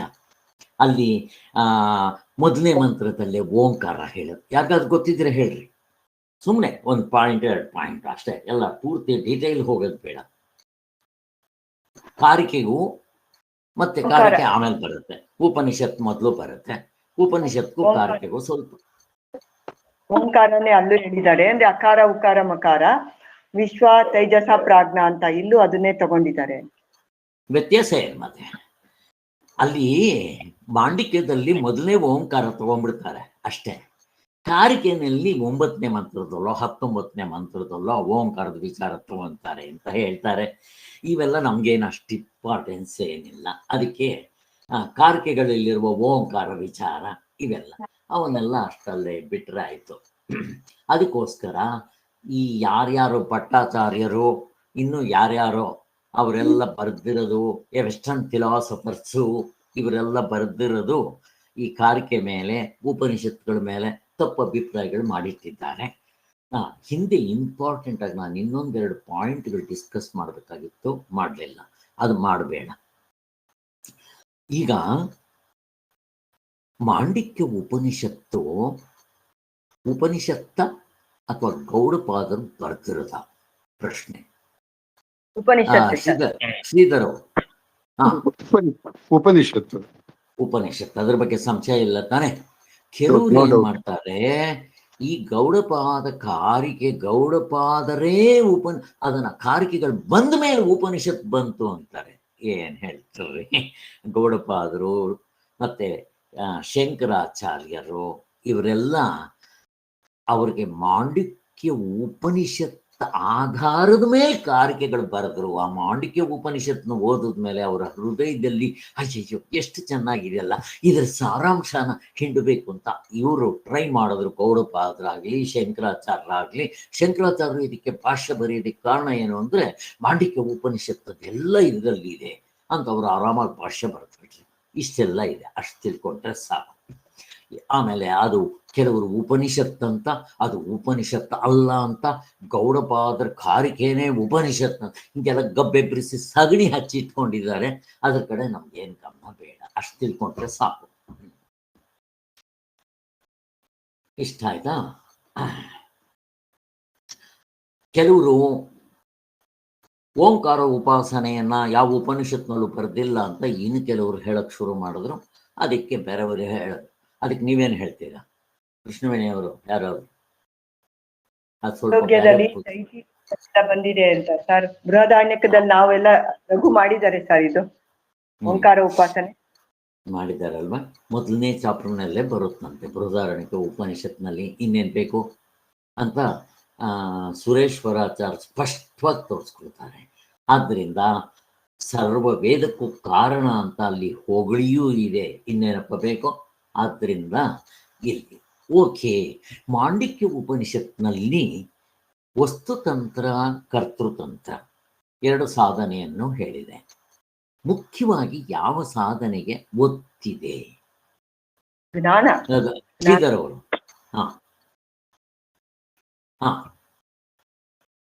ಜ್ಞಾನಕ್ಕೆ ಒತ್ತಿದೆ. ಹಾಗಾದ್ರೆ ಓಂಕಾರ ಉಪಾಸನೆಯನ್ನ ಹೇಳಿಲ್ವಾ? ಹೇಳಿದೆ ಅಂತ ಇಲ್ಲಿ ಇಷ್ಟು ತಗೊಂಬಂದ್ರೆ ಸಾಕು, ಬೇಕಾದಷ್ಟು ಆಯ್ತು. ಅಲ್ಲಿ ಶ್ರೀಧರ್ ಅವರೇ, ಉಪಾಸನೆ ಅಲ್ಲಿ ಏನು ಹೇಳಿದೆ? ಮಾಂಡಿಕ್ಯ ಉಪನಿಷತ್ ನಾವು ನೋಡಿದ್ವಲ್ಲ, ಅಲ್ಲಿ ಉಪಾಸನೆ ಬಗ್ಗೆ ಏನು ಹೇಳಿದೆ? ಅಫ್ಕೋರ್ಸ್ ಜ್ಞಾನವನ್ನೇ ಹೇಳಿರೋದು ಮುಖ್ಯವಾಗಿ, ಪೂರ್ತಿ ಆಲ್ಮೋಸ್ಟ್. ಈ ಉಪಾಸನೆ ಎಲ್ಲಿ ಹೇಳಿದ್ದಾರೆ? ನಾನು ಪ್ರಶ್ನೆ ಕೇಳ್ತೇನೆ ಶ್ರೀಧರ್.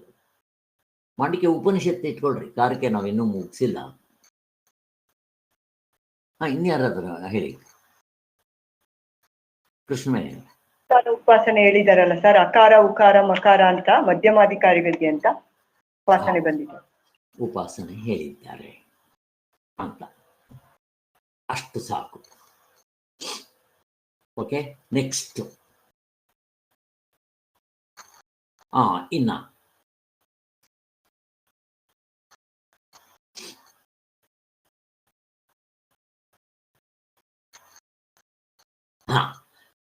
ನನಗೆ ಇವಾಗ 22ನೇ ಪೇಜು ತೆಕ್ಕೊಳ್ರಿ. ಕೊನೆ ಪ್ಯಾರ ಅಲ್ಲಿ 4 ಸಾಧನಗಳನ್ನ ಹೇಳ್ತಾರೆ. ಒಂದು ವಸ್ತುತಂತ್ರ, ಎರಡನೇದು ಉಪಾಸನೆ, ಉಪಾಸನೆಯಲ್ಲಿ 2 ಹೇಳ್ತಾರೆ. 4ನೇದು ಪುರಾಣಗಳಿಂದ ತಗೊಂಡು ಹೇಳ್ತಾರೆ. ಮೊದಲನೇದು ವೈರಾಗ್ಯ ಸಂಪನ್ನರಾಗಿರೋರಿಗೆ ಮೊದಲನೇದು 4 ಸಾಧನೆಗಳನ್ನ ಹೇಳ್ತಾರೆ. ನೀವು ಆ ಪ್ಯಾರ ಏನಾದರೂ ಓದಿದ್ರೆ ನಿಮಗೆ ನೆನಪಿರುತ್ತೆ. ಅದರಲ್ಲಿ ಪುಸ್ತಕ ನೋಡ್ಕೊಡ್ರಿ ನೀವೇ. 22ನೇ ಪೇಜ್ನಲ್ಲಿ ಕೊನೆ ಪ್ಯಾರ ಅಲ್ಲಿ ಮೊದಲನೇದರಲ್ಲಿ ಯಾರಿಗೆ ಉಪಾಸನೆಯಲ್ಲಿ 2 ಹೇಳ್ತಾರೆ ಅದು. ಮತ್ತೆ 4ನೇದು ಪುರಾಣಗಳಿಂದ. ಮೊದಲನೇದು ಯಾರಿಗೆ? ಯಾವ ಜಿಜ್ಞಾಸುಗಳು? ಮೊದಲನೇದು ಉಪಾಸನೆ ಫಸ್ಟ್ ಮಧ್ಯಮಾಧಿಕಾರಿಗಳಿಗೆ ಅಂತ. ಅಲ್ಲ, ಆಮೇಲೆ 4 ಹೇಳ್ತಾರೆ. ಮೊದಲನೇದು ವಸ್ತುತಂತ್ರ ಸಾಧನೆ ಅಷ್ಟೇ. ಅದು ಮುಮುಕ್ಷುಗಳಿಗೆ, ಉತ್ತಮಾಧಿಕಾರಿಗಳಿಗೆ. ಹೌದು. ಇನ್ನ 2, 3 ಉಪಾಸನೆಗಳು ಮಾಡೋವ್ರಿಗೆ ಹೇಳಿದ್ದೆ. ಅದರಲ್ಲಿ ಫಸ್ಟ್ ಗ್ರೇಡು ಸೆಕೆಂಡ್ ಗ್ರೇಡ್ ಅಂತ ತಗೊಂಡ್ಬರ್ತಾರೆ. ಫಸ್ಟ್ ಗ್ರೇಡ್ ಮಾಡೋವ್ರಿಗೆ ಮಧ್ಯಮಾಧಿಕಾರಿಗಳಿಗೆ ಓಂಕಾರ ಉಪಾಸನೆ ಇಟ್ಕೊತಾರೆ. ಓಂಕಾರ ಅಲ್ಲಿ ಆಕಾರ ಗೀಕಾರ ಇಲ್ಲ, ಬರೀ ಅದರ ಅರ್ಥ ಮಾಡ್ಕೋಬೇಕಷ್ಟೆ. ಓಂ ಅನ್ನೋ ಒಂದು ಅಕ್ಷರ ಅಂತ. ಅದಕ್ಕಿಂತ ಸ್ವಲ್ಪ ಕೆಳಗಡೆ ಇರೋರಿಗೆ ಪ್ರತೀಕ ಉಪಾಸನೆ. ಆ ಓಂ ಅನ್ನೋ ಅಕ್ಷರದ್ದೇನಾದರೂ ಹೆಸರು ಇಟ್ಕೊಂಡು ಮನಸ್ಸಿನಲ್ಲಿ ಹೇಗೆ ನಾವು ಬರೀ ರಾಮ ಅಂತ ಇಟ್ಕೋಬಹುದು, ಕಷ್ಟ ಅದು. ಅದಕ್ಕಿಂತ ರಾಮನ ಆಕಾರ ಪ್ಲಸ್ ನಾಮ 2 ಇಟ್ಕೋಬಹುದು. ಇನ್ನೂ ನಿಮಗೆ ಕಷ್ಟ ಆಗುತ್ತೆ ಅಂದರೆ ನಾಮದ ಜೊತೆಗೆ ರೂಪ, ಫಸ್ಟ್ ರೂಪ ಇಟ್ಕೋಬೇಕು, ಆಮೇಲೆ ನಾಮ, ಆಮೇಲೆ ಅವನ ಗುಣಲೀಲೆಗಳು, ಮೂರನ್ನೂ ಸೇರಿಸ್ಕೊಂಡಾಗ ನಿಮ್ಮ ಮನಸ್ಸಿಗೆ ಹೋರಾಡೋದಕ್ಕೆ ಜಾಗ ತುಂಬ ಸಿಗುತ್ತೆ.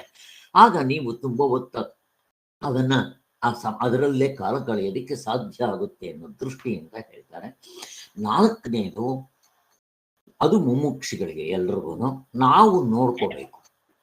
ನಾವು ಹೇಗೆ ನೋಡ್ಕೊಳ್ಳೋದು? ಇದು ನಾನು ಅದರ ಫಸ್ಟ್ರಲ್ಲಿ ಇದ್ದೀನಾ, ಸೆಕೆಂಡ್ರಲ್ಲಿ ಇದ್ದೀನಾ, ಥರ್ಡ್ರಲ್ಲಿ ಇದ್ದೀನಾ, ಫೋರ್ತ್ ಯಾವುದು? ನಾಲ್ಕನೇದು ಪುರಾಣಗಳ ವಿಚಾರ, ಕೆಳಗಿನವ್ರಿಗೋಸ್ಕರ ಪುರಾಣಗಳಲ್ಲಿ ಹೇಳಿರೋದನ್ನ ರಾಮಕೃಷ್ಣ ಗೋವಿಂದ ನಾರಾಯಣ ಅವುಗಳನ್ನ ಆಧಾರವಾಗಿಟ್ಕೊಂಡು ಮನಸ್ಸಿನಲ್ಲಿ ಅದನ್ನೇ ಚಿಂತನೆ ಮಾಡ್ತಾ ಇರಬೇಕು ಸತತವಾಗಿ. ಅದಕ್ಕೋಸ್ಕರ ಉಪಾಸನೆಗಳಿಗೆ ಮೈಲಿಗೆ ಆಚಾರ ಹೀಗೇ ಮಾಡಬೇಕು ಅಂತಿದೆ. ಉಪನಿಷತ್ತುಗಳು ಯಾವುದಾದ್ರು ಒಂದು ಉಪನಿಷತ್ನಲ್ಲಿ ಹೇಳಿದ್ರೆ ಮತ್ತೆಲ್ಲ ಉಪನಿಷತ್ನಲ್ಲಿ ಅದ್ರ ಬಗ್ಗೆ ಏನು ಹೇಳಿದೆಯೋ ಎಲ್ಲವನ್ನು ಒಟ್ಟಿಗೆ ಕೂಡಾಕೊಂಡು ಬೆಳಿಗ್ಗೆಯಿಂದ ರಾತ್ರಿವರೆಗೂ ಸಾಯೋವರೆಗೂ ಅದನ್ನು ಮಾಡ್ತಾ ಇರಬೇಕು. ಸಾಯೋವಾಗ್ಲ ಓಂಕಾರ ಇದು ಬ್ರಹ್ಮಲೋಕಕ್ಕೆ ಹೋಗೋದು. ಸೇಮ್ ಬೆನಿಫಿಟ್ಟು ಸಿಂಪ್ಲಿಫೈ ಮಾಡಿದ್ದಾರೆ. ಈ ಈ ಈ ಕಲಿಯುಗದವರಿಗೆ ಅಷ್ಟೊಂದು ಒಂದು ಕಾಲ ಮೇಲೆ 25 ವರ್ಷ ತಪಸ್ ಮಾಡಿದ್ರೆ ಸಾಕು. ಯಾಕೆ? ಧರ್ಮ ಒಂದು ಕಾಲ ಮೇಲೆ ನಿಂತಿದೆ. ಅದಕ್ಕೋಸ್ಕರ ಅವ್ರಿಗೆ ಈ ನಾಮಗಳೇ ರಾಮ, ಕೃಷ್ಣ, ಗೋವಿಂದ, ನಾರಾಯಣ, ಕೇಶವ, ಜೀಸಸ್ಸು, ನೀವೇನ್ ಬೇಕಾದ್ರೂ ಇಟ್ಕೊಟ್ರೆ ಅವ್ರವ್ರ ಧರ್ಮಕ್ಕೆ ತಕ್ಕಂತೆ.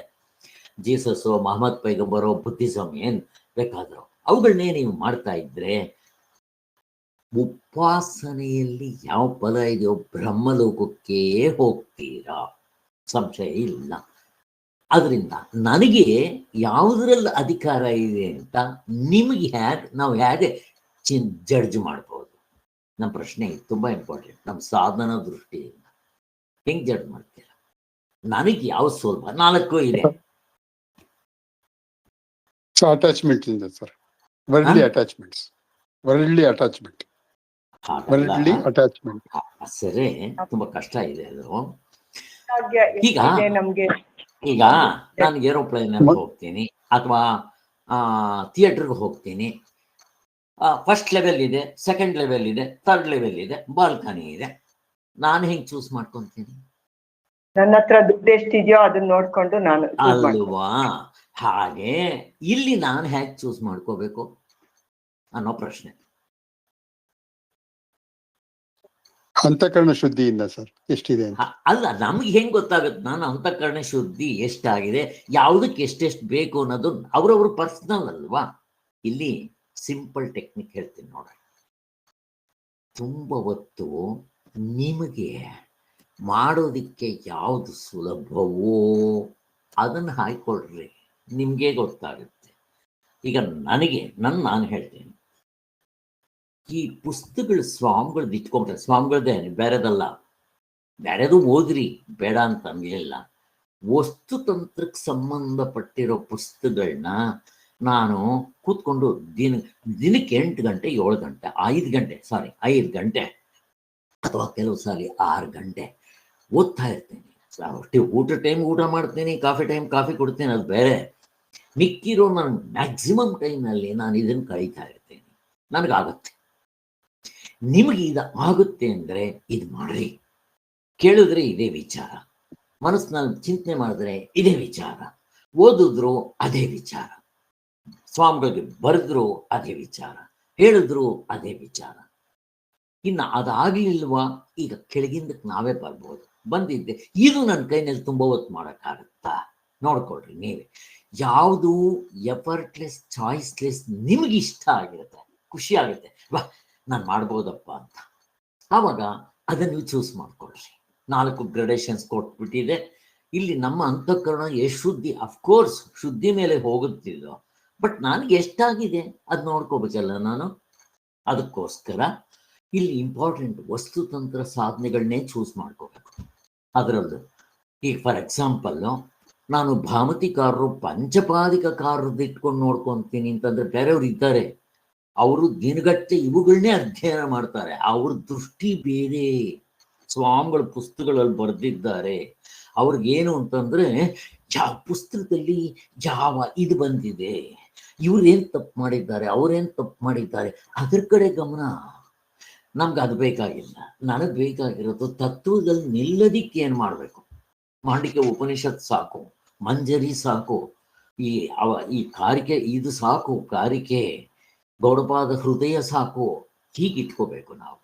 ಈಗ ನೋಡ್ರಿ, ನನಗೆ ಭಾಷೆ ಇಟ್ಕೊಳ್ಳೋದಕ್ಕಿಂತ ನನಗೆ ಈ ಪುಸ್ತಕ ಇಟ್ಕೊಳ್ಳೋದು ತುಂಬ ಸುಲಭ, ನಂಗೆ ಚೆನ್ನಾಗಿದೆ, ನಾನು ಇದನ್ನು ಇಟ್ಕೊತೇನೆ, ನನ್ನ ಭಾಷೆ ಅಷ್ಟು ಇಟ್ಕೊಳ್ಳೋಕೆ ಹೋಗಲ್ಲ.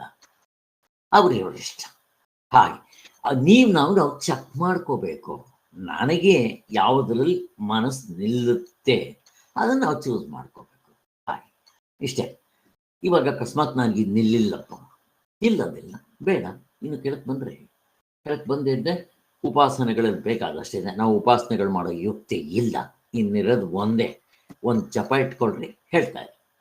ಈಗ ಜಪ ಇಟ್ಕೊಂಡಿದ ತಕ್ಷಣ ಇದನ್ನು ಓದಬಾರ್ದು ಅಂತೆಲ್ಲೂ ಇಲ್ಲ. ಜಪಾನೂ ಇಟ್ಕೊಳ್ರಿ, ಮಾಡ್ರಿ, ಇದನ್ನೂ ಮಾಡ್ರಿ. ಮೊದಲು ನನಗೆ ಸ್ವಲ್ಪ ಟಗಫರ್ ಆಗ್ತಾ ಇತ್ತು. ಯಾಕೋ ನನಗೆ ಒಂದು ಹಂತದಲ್ಲಿ, ನಾನು ಹೇಳೋದು ಒಂದು 5 ವರ್ಷದಿಂದ, ಏನಿದು ಸ್ವಾಮಿಗಳಿಗೆ 55 ವರ್ಷ ಆದರೂ ಕೂಡ ಇದು ಆಗ್ಲಿಲ್ವೇ, ಈ ದಾರಿಲಿ 50 ವರ್ಷದಿಂದ ಇದ್ರೂ ಆಗ್ಲಿಲ್ಲ ಅಂತ. ಕನಗಡ ರಾಮದಾಸರು ಬರೀ 2 ವರ್ಷದಲ್ಲಿ, 2 ವರ್ಷ ಅವರು, ಅಥವಾ 2 ವರ್ಷ 6 ತಿಂಗಳು, 2 ವರ್ಷ ಪೂರ್ತಿ ಜಪ ಮಾಡಿದ್ರು ನಾನು ಮಾಡೋಕ್ಕಾಗಲಿಲ್ಲ. ಅದು ನನಗದು ಕಷ್ಟ ಅನ್ನಿಸ್ತದು. ಅದಕ್ಕಿಂತ ಇದೇ ಸುಲಭವಾಗಿದೆಯಲ್ಲ ಅಂತ ಸ್ವಲ್ಪ ನಿಧಾನ ಇರ್ಬೋದು. ಆದರೆ ಆಯ್ತು, ಎಲ್ಲಿ ಜಪ ಮಾಡ್ರಿ ನೋಡೋಣ. ನೀವು ನಾನು ಮಾಡ್ತಾ ಇದ್ದೆ ಮೊದಲು. ಎಷ್ಟು ಮಾಡ್ತೀರಾ? ನಿಮ್ಗೆ ಅಲ್ಲಿ ಏಕಾಗ್ರತೆ ಬರಬೇಕು, ನಿಂತ್ಕೋಬೇಕು. ಆಗ್ತಾ ಇರ್ಲಿಲ್ಲ ನನಗೆ. ಜಪ ಮಾಡೋದು ಕೆಳಗಿನ ಮಟ್ಟದ್ದು ಆದರೂ ನನಗೆ ಈ ಸುಲಭ, ಬಟ್ ನಿಧಾನ ಆಗ್ಬೋದು. ಬಟ್ ಏನು ಮಾಡ್ತೇನೆ, ನನ್ನ ಮನಸ್ಸು ನಿಲ್ಲದು ಇಲ್ಲಿ. ನಾನು ಅದಕ್ಕೆ ಇದನ್ನು ಚೂಸ್ ಮಾಡ್ಕೊಂಡೆ. ಅವ್ರು 2 ವರ್ಷ ನನಗೆ ಆ ಥರ ಎಕ್ಸಾಂಪಲ್, ನಾನು ತುಂಬ ಈ ಥರ ಅವರು ನನಗೆ ಇದರಲ್ಲ ಆಸಕ್ತಿ. ಇವ್ರು ಹೆಂಗೆ ಮುಕ್ತರಾದರು, ಎಷ್ಟು ವರ್ಷ ಮಾಡಿದ್ರು, ಇವ್ರು ಏನೇನು ಸಾಧನೆ ಮಾಡಿದ್ರು, ಮಾಡೋದ್ಮೇಲೆ ಹೇಗೆ ನಡ್ಕೊಂಡ್ರು ಅನ್ನೋದ್ರ ಮೇಲೆ ನನ್ನ ಕಾನ್ಸಂಟ್ರೇಷನ್. ಅವರು ಬರೀ 2 ವರ್ಷದಲ್ಲಿ ಬರೀ ಜಪ ಮಾಡ್ತಾ ಇದ್ರು. 24 ಗಂಟೆ ನಿದ್ದೆ ಮಾಡ್ತಾ ಇದ್ದಿದ್ದು ಆಫ್ಟರ್ ಆಲ್ ಎಲ್ಲೋ. ಹಾಗೆ ಇವರು ರಮಣ ಮಹರ್ಷಿಗಳು ನೋಡೋಕೆ ಆಶ್ರಮಕ್ಕೆ ಹೋಗಿದ್ದಾರೆ. ಹೋಗ್ಬಿಟ್ಟು ಅಲ್ಲಿ ಕೊನೆಗೆ ಬೆಟ್ಟದ ಮೇಲೆ ಅವ್ರ ದರ್ಶನ ಮಾತ್ರ, ಬರೀ ಅವ್ರ ದರ್ಶನ ಆಯ್ತಂತೆ. ಕಣ್ಣಿಂದ ಕಣ್ಣಿಗೆ ಒಂದ್ಸಲ ನೋಡಿದ ತಕ್ಷಣ ಏನಾಯ್ತು, ಅಷ್ಟರಲ್ಲಿ ಇವ್ರು ಮಾಡ್ತಾ ಇದ್ರು ಜಪ. ಹೆಂಡತಿ ಮಕ್ಕಳು ಬಿಟ್ಟು ಹೋಗ್ಬಿಟ್ಟಿದ್ರು, ಹೆಂಡತಿ ಒಬ್ಬಳು ಮಗಳು ಬಿಟ್ಟು ಹೋಗ್ಬಿಟ್ಟಿದ್ರು. ಅಲ್ಲಿ ಹೋಗಿದ್ದೆ. ಬೆಟ್ಟದಲ್ಲಿ 1 ತಿಂಗಳು ಪೂರ್ತಿ ಹಗಲು ರಾತ್ರಿ ಅಲ್ಲಿ ಎಲ್ಲೋ ಒಂದು ಕಡೆ ಮೂಲೆಯಲ್ಲಿ ಇರೋದು, ಬರೋದು, ಭಿಕ್ಷೆ ಎತ್ಕೊಳ್ಳೋದು, ಹೋಗೋದು, ಜಪ, ರಾಮನ್ ಜಪ ಕೊನೆ ಎಲ್ಲಿವರೆಗೂ ಬಂದ್ಬಿಟ್ರಿವ್ರು ಅಂತಂದ್ರೆ, ಮರ ನೋಡ್ತಾ ಇದ್ರೆ ರಾಮ ಅವ್ರಿಗೆ ಇದು ದೇವ್ರೆ, ಅದು ದೇವ್ರೆ, ಬೆಟ್ಟ ದೇವ್ರು ಅಂತ ಅನ್ನಕ್ಕೆ ಶುರುವಾಗೋಯ್ತಂತೆ. ಬೆಳಿಗ್ಗೆ ಹೊತ್ತು ಇದೇ ಕಣ್ಣನ್ನು ನೋಡ್ತಾ ಇದ್ರೆ ಅದು ಮೋಕ್ಷವಲ್ಲ. ಇದನ್ನ ಇವ್ರಿಗೂ ಆಗೋಯ್ತು. ಯಾರೋ ನಮ್ಮ ಸದ್ಗುರುಗಳು ಅವರು ಎಕ್ಸಾಂಪಲ್ ಕೊಟ್ಕೊಂತಾರೆ. ಅವರು ಬೈಕ್ನಲ್ಲಿ ಹೋಗ್ಬಿಟ್ಟು ನಂದಿ ಬೆಟ್ಟ ಅಲ್ಲ, ಮೈಸೂರಿನಲ್ಲಿ ಚಾಮುಂಡೇಶ್ವರಿ ಬೆಟ್ಟದ ಮೇಲೆ ಹೋಗಿ ಕೂಡ್ಕೊಂಡಿದ ತಕ್ಷಣ ಅರ್ಧ ಗಂಟೆನೋ 1 ಗಂಟೆನೋ ಹತ್ತಿದ್ದಾರಂತೆ. ಕಣ್ಣಲ್ಲಿ ನೀರು ಬರ್ತಾ ಇದೆ ಅಂತೆ. ಬೆಟ್ಟ ನೋಡಿದ್ರೆ ನಾನೇ ಅಂತ ಅನಿಸ್ತಾ ಇದೆ ಅಂತೆ. ಅವ್ರಿಗೆ ದೇವ್ರಿಗೆ ಇವರೆಲ್ಲ ನಂಬಿಕೆ ಇಲ್ಲ, ಗೊತ್ತಿಲ್ಲ, ಅವ್ರಿಗೇನು ಭಗವದ್ಗೀತೆ ಓದಿಲ್ಲ, ಶಾಸ್ತ್ರ ವಿಚಾರ ಕೇಳಿಲ್ಲ, ಏನ್ ನೋಡಿದ್ರು ನಾನೇ. ಆ ಥರ 1 ಗಂಟೆ ಏನೋ ಇತ್ತಂತೆ. ಆಮೇಲೆ ಇರಲಿಲ್ಲ ಅಂದರು. ನಾನು ಅದನ್ನು ತಿಳ್ಕೊಂಡಿದ್ದ ತಕ್ಷಣ ಇವರು ಮುಕ್ತರಾಗ್ಬಿಟ್ಟಿದ್ದಾರೆ ಅಂತ ಅನ್ಕೊಂಡಿದ್ದೆ. ಅಲ್ಲ, ಕೊನೆಗೆ ಇವರೇ ಅದಕ್ಕೆ ಹೇಳಿ ಕೆಲವು ಪುಸ್ತಕಗಳು ಓದ್ತಾ ಇದ್ದಾಗ ನಮ್ಗೆ ಅಲ್ಲಲ್ಲಿ ಸಿಗುತ್ತೆ. ಆಮೇಲೆ ಇವರು ಕನಗಡ ರಾಮದಾಸರಿಗೆ ಅದಾಯ್ತು. ಆದ್ಮೇಲೆ ಮುಕ್ತರಾಗಿರ್ಲಿಲ್ಲ, ಇನ್ನೂ ಕರ್ತೃತ್ವ ಭೋಕ್ತೃತ್ವ ಹೋಗಿರ್ಲಿಲ್ಲ. ಕೊನೆಗೆ ಅವರು ಮತ್ತೆ ಊರಿಗೆ ಬಂದು ಪಂಚಗುಹ ಅಂತ ಅಂದ್ಬಿಟ್ಟು ಅಲ್ಲೋಗಿ 6 ತಿಂಗಳು ಬರೀ ಧ್ಯಾನವನ್ನ ಮಾಡ್ತಾರೆ. ನೋಡ್ರಪ್ಪ, ಧ್ಯಾನ ಅಂದ್ರೆ ಅದು. ಅವ್ರು ಮಾಡ್ತಾರೆ ಧ್ಯಾನ ಮಾಡೋದ ಮೇಲೆ ಅವರು ಮುಕ್ತರಾಗ್ತಾರೆ. ಗೊತ್ತಾಗುತ್ತೆ ಅವ್ರಿಗೆ, ಆಯ್ತು ನಾನು ಪೂರ್ತಿ ಆಯ್ತು ಅಂತ ಹೇಳಿ ಬೇರೆಯವ್ರಿಗೆ ತಿಳಿಸ್ಕೊಡೋದಕ್ಕೆ ಬಂದು ಒಂದು ಆಶ್ರಮ ಮಾಡಿ ಕೃಷ್ಣಬಾಯಿಗೆ ತಿಳಿಸ್ಕೊಡ್ತಾರೆ. ಇದು ಅವತ್ತು ಹೇಳಬೇಕು ಅಂತಿದ್ದೆ, ಇರಲಿ. ಅದಕ್ಕೋಸ್ಕರ ನಾವು ಇಲ್ಲಿ ನನಗೆ ತುಂಬ ಹೊತ್ತು ಕಾಲ ಕಳ್ಕೊಂಡಿರೋದು ಯಾವುದಾಗುತ್ತೋ ಅದನ್ನು ಚೂಸ್ ಮಾಡ್ಕೊಳ್ರಿ, ಅದೇ ಇಂಪಾರ್ಟೆಂಟ್. ಹಾಗೆ ಅಕಸ್ಮಾತ್ ನನಗೆ ಇವುಗಳು ಇಡಿಸ್ಲಿಲ್ಲ ಅಂತ ಇಟ್ಕೊಳ್ರಿ, ಪುರಾಣಗಳಿಟ್ಕೊಳ್ರಿ, ಪುರಾಣಗಳನ್ನೇ ಮಾಡಿ. ಒಟ್ಟಿನಲ್ಲಿ ನೀವು ತುಂಬ ಹೊತ್ತು ಅದರಲ್ಲೇ ಮುಳುಗಿರ್ಬೇಕು. ಒಟ್ಟಿನಲ್ಲಿ ಇದೇ ದಾರಿಯಲ್ಲಿ ಇರಬೇಕು. ನೀವು ಎಲ್ಲಿ ಬೇಕಾದರೂ ಒರಳಾಡ್ರಿ, ಅದು ಚಿನ್ನವೇ ಆಗಿರಬೇಕು. ಹಿತ್ತಾಳೆ ಅಲ್ಲ, ಮಣ್ಣಿನ ಮೇಲಲ್ಲ. ನೀವು ಮಣ್ಣಿನ ಮೇಲೆ ಇದು ಚಿನ್ನವೇ ಬೆತ್ತೋಗ್ತಾ ಇರಬೇಕು. ಅಂದ್ರೆ ಒಳ್ಳೇದೇ ನಿಮ್ಮ ಅಂತಃಕರಣಕ್ಕೆ. ಹಾಗೆ ನಾವು ಚೂಸ್ ಮಾಡ್ಕೋಬೇಕು ಅನ್ನೋದಕ್ಕೆ ಸಹಾಯ ಮಾಡುತ್ತೆ ಇದೇ ಪೇಜ್. ಸರ್ ಇದನ್ನೇ ನಾನು ತುಂಬಾ ಎಕ್ಸ್ಪೆಕ್ಟ್ ಮಾಡಿದೆ ಸರ್ ನಿಮ್ಮ ಹತ್ರ. ನಿಮ್ಮ ಅನುಭವ ಇದು ಅದೇ ಇದು ಅಂದ್ರೆ ಇದು ಹೇಳ್ತೀರಿ, ಯಾವಾಗ ಹೇಳ್ತೀರಾ ಅಂತ ಕಾಯ್ತಾ ಇದ್ದೆ ಸರ್. ಈ ಪಾಯಿಂಟ್ ಇವತ್ತು ಹೇಳಿದ್ರಲ್ಲ, ಇಷ್ಟು ದಿವಸಕ್ಕೂ ಇವತ್ತಿಗೂ ತುಂಬಾ ಡಿಫ್ರೆನ್ಸ್ ಇದೆ ಸರ್. ಯಾಕಂದ್ರೆ ಪ್ರಾಕ್ಟಿಕಲ್ ಗಡಿಸೋದು ಇದು ನಾವು. ಅದೆಲ್ಲ ಬರೀ ಕೇಳೋದು, ಅರ್ಥ ಮಾಡ್ಕೊಂಡು ಮಾಡೋದು. ಬಟ್ ಇದು ಹೇಗ್ ಮಾಡ್ಬೇಕು ಅನ್ನೋದು, ಇದು ನಾನು ತುಂಬಾ ಎಕ್ಸ್ಪೆಕ್ಟ್ ಮಾಡಿದ್ದೆ ನಿಮ್ಮ ಹತ್ರ. ಇವತ್ತು ಸಿಗ್ತದೆ. ನಿಮ್ಮ ಅನುಭವ ಹೇಳಿ ಸರ್. ಯಾಕೆ ಎಕ್ಸ್ಪೆಕ್ಟ್ ಮಾಡ್ತಾ ಇದ್ರಿ? ನಿಮ್ಗೆ ಎಲ್ಲಿ ಪ್ರಶ್ನೆ ಬಂತು? ಎಲ್ರೂ ಹಂಚ್ಕೋಣ. ಈಗ ಹಂಚ್ಕೋಬೇಕು, ಇಂಪಾರ್ಟೆಂಟ್. ಪ್ರಾಕ್ಟಿಕಲ್ ಆಗಿ ಬಂದಾಗ ಹಂಚ್ಕೋಬೇಕು. ನೀವೇ ನಿಮಗೆ ಎಕ್ಸ್ಪೀರಿಯನ್ಸ್ಗಳು ಇದ್ರ ವಿಚಾರದಲ್ಲಿ ಏನಿದೆಯೋ ಹೇಳ್ರಿ. ಅವ್ನು ಸುರೇಶ್ ಹೇಳ್ತಾನಲ್ಲ, ಅವ್ರವ್ರ ಎಕ್ಸ್ಪೀರಿಯನ್ಸ್ ಹೇಳ್ರಿ ಅಂತ. ಹೇಳ್ರಿ ಸರ್ ನಿಮ್ದು. ಹೇಗಾಗತ್ತೆ ಅಂದ್ರೆ, ನೀವು ಕರೆಕ್ಟ್, ನೀವು ವೇದಗಳಲ್ಲಿ ಓದ್ತೀರಾ, ಪಠ್ಯ ಪುಸ್ತಕಗಳು ಓದ್ತೀರಾ, ಅವ್ರು ಹೇಳಿದ್ ಎಲ್ಲ ಕರೆಕ್ಟ್, ಅದೇನ್ ತಪ್ಪಿರಲ್ಲ, ಅರ್ಥನೂ ಮಾಡ್ಕೊಂತೀರಾ. ಹಾಗಾದ್ರೆ ನಾವು ನಿಲ್ಲಕ್ ಹೋಗ್ತೀವಲ್ಲ ನಾವು ತತ್ವದಲ್ಲಿ, ಆವಾಗ ನಮ್ಗೆ ದಿಕ್ಕು ತೋಚಲ್ಲ. ಯಾಕೆಂದ್ರೆ ಬೇಗ ಹೊರಗಡೆ ಬಂದ್ಬಿಡ್ತೀವಿ, ಬೇಗ ಇಮಿಡಿಯೇಟ್ ಆಗಿ ಹೊರಗಡೆ ಬಿಡ್ತೀವಿ, ತಿರ್ಗಿ ಎಲ್ಲಿಗೆ ಬಂದು ಬಿದ್ದೋಗ್ತೀವಿ.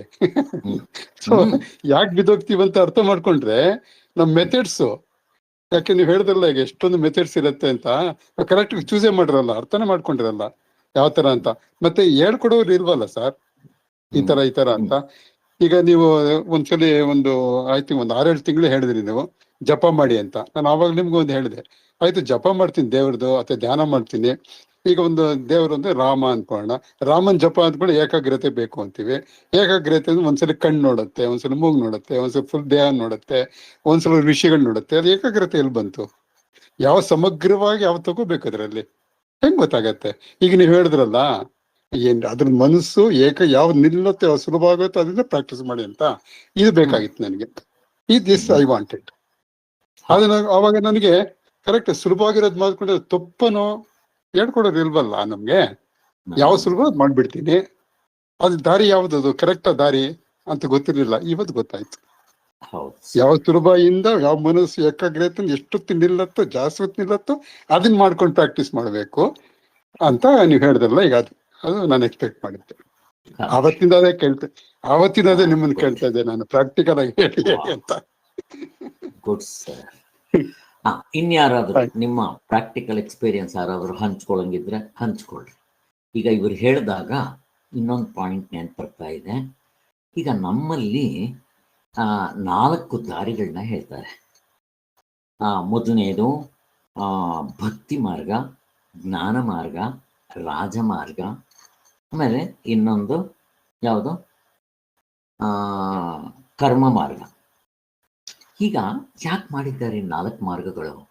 ಬಟ್ ಇನ್ನೊಂದು ಪ್ರಶ್ನೆ, 4 ಮಾರ್ಗಗಳು ಇಂಡಿವಿಜುವಲ್ ಪ್ರಶ್ನೆ. ಹಾಗಂದ್ರೆ ನೀವು 4 ಈಗ ಕರ್ಮ ಮಾರ್ಗ, ಭಕ್ತಿ ಮಾರ್ಗ, ರಾಜಮಾರ್ಗ, ಜ್ಞಾನ ಮಾರ್ಗ 4 ಇದೆ. ಈ 4ರಲ್ಲಿ ನಾನು ಕರ್ಮ ಮಾರ್ಗದಲ್ಲೇ ಹೋಗ್ತಾ ಇದ್ರೆ ಮುಕ್ತನ ಆಗ್ತೀನ? ಪ್ರಶ್ನೆ. ಇಲ್ಲ ಸರ್, ಇಲ್ಲ. ಯಾವ ಮತ್ತೆ ಏನ್ ಸೇರ್ಸ್ಕೋಬೇಕಲ್ಲಿ? ಏನ್ ಸೇರ್ಸ್ಕೋಬೇಕು? ಜ್ಞಾನ ಮಾರ್ಗಕ್ಕೆ ಬರ್ಲೇಬೇಕು. ಅಂದ್ರೆ ಜ್ಞಾನ ಮಾರ್ಗ ಒಂದೇ ಸಲ ಬರಕ್ ಆಗಲ್ವಲ್ಲ. ಕರೆಕ್ಟ್. ಅದಕ್ಕೆ ಇಲ್ಲಿಂದ ಒಂದೊಂದಾಗಿ ಮಾಡ್ಕೊಡೋದು. ಕರೆಕ್ಟ್. ಈಗ ಕೆಲವರಿಗೆ ನೀವು ಪುಸ್ತಕ ಓದೇನ್ರಿ, ನನಗಾಗಲ್ಲ. ನೀವು ಜಪ ಮಾಡ್ರಿ, ಆಗಲ್ಲ. ಭಕ್ತಿ ಮಾಡ್ರಿ, ಆಗೋಲ್ಲ. ನೋಡ್ರಿ, ಕತ್ತೆ ಕೆಲಸ ಮಾಡ್ದಂಗೆ ನಾನು ಮಾಡ್ತೀನಿ, ಬೆಳಗ್ಗೆ ಅಂತ ರಾತ್ರಿವರೆಗೂ. ನನ್ನ ನೇಚರ್ ಅದು, ನಾನು ಮಾಡ್ತೀನಿ. ಏನ್ ಮಾಡ್ಬೇಕು ಹೇಳ್ರಿ? ಮಾಡು, ಕರ್ಮ ಮಾಡು. ಹೇಗ್ ಮಾಡ್ಬೇಕು? ಕರ್ಮವನ್ನ ಯೋಗ ರೀತಿನಲ್ಲಿ ಮಾಡ್ಬೇಕು, ಯೋಗ ರೂಪದಲ್ಲಿ ಮಾಡ್ಬೇಕು. ಅದನ್ನು ಸೇರಿಸ್ಕೋಬೇಕು. ಮಾಡಿದ್ರೆ ಏನಾಯ್ತು? 1 ಕಲ್ಲು ಹೊಡೆದು 2 ಹಣ್ಣು ಉದುರಿಸ್ದಂಗೆ. ನೀವು ಯಾವಾಗ ಕರ್ಮ ಯೋಗ ಸೇರಿಸ್ಕೊಂಡ್ಬಿಟ್ರೋ ಆಧ್ಯಾತ್ಮಕ್ಕೆ ಬಂದ್ಬಿಡ್ರಿ. ಅದು ನೀವು ಕಾಮ್ಯ ಕರ್ಮದಿಂದ ಮಾಡಿದ್ರೆ ಸ್ವರ್ಗ ನರ್ಕ, ಸ್ವರ್ಗ ಅಷ್ಟೇ. ಮತ್ತು ಬರಬೇಕು. ಹೇಗಿದೆ?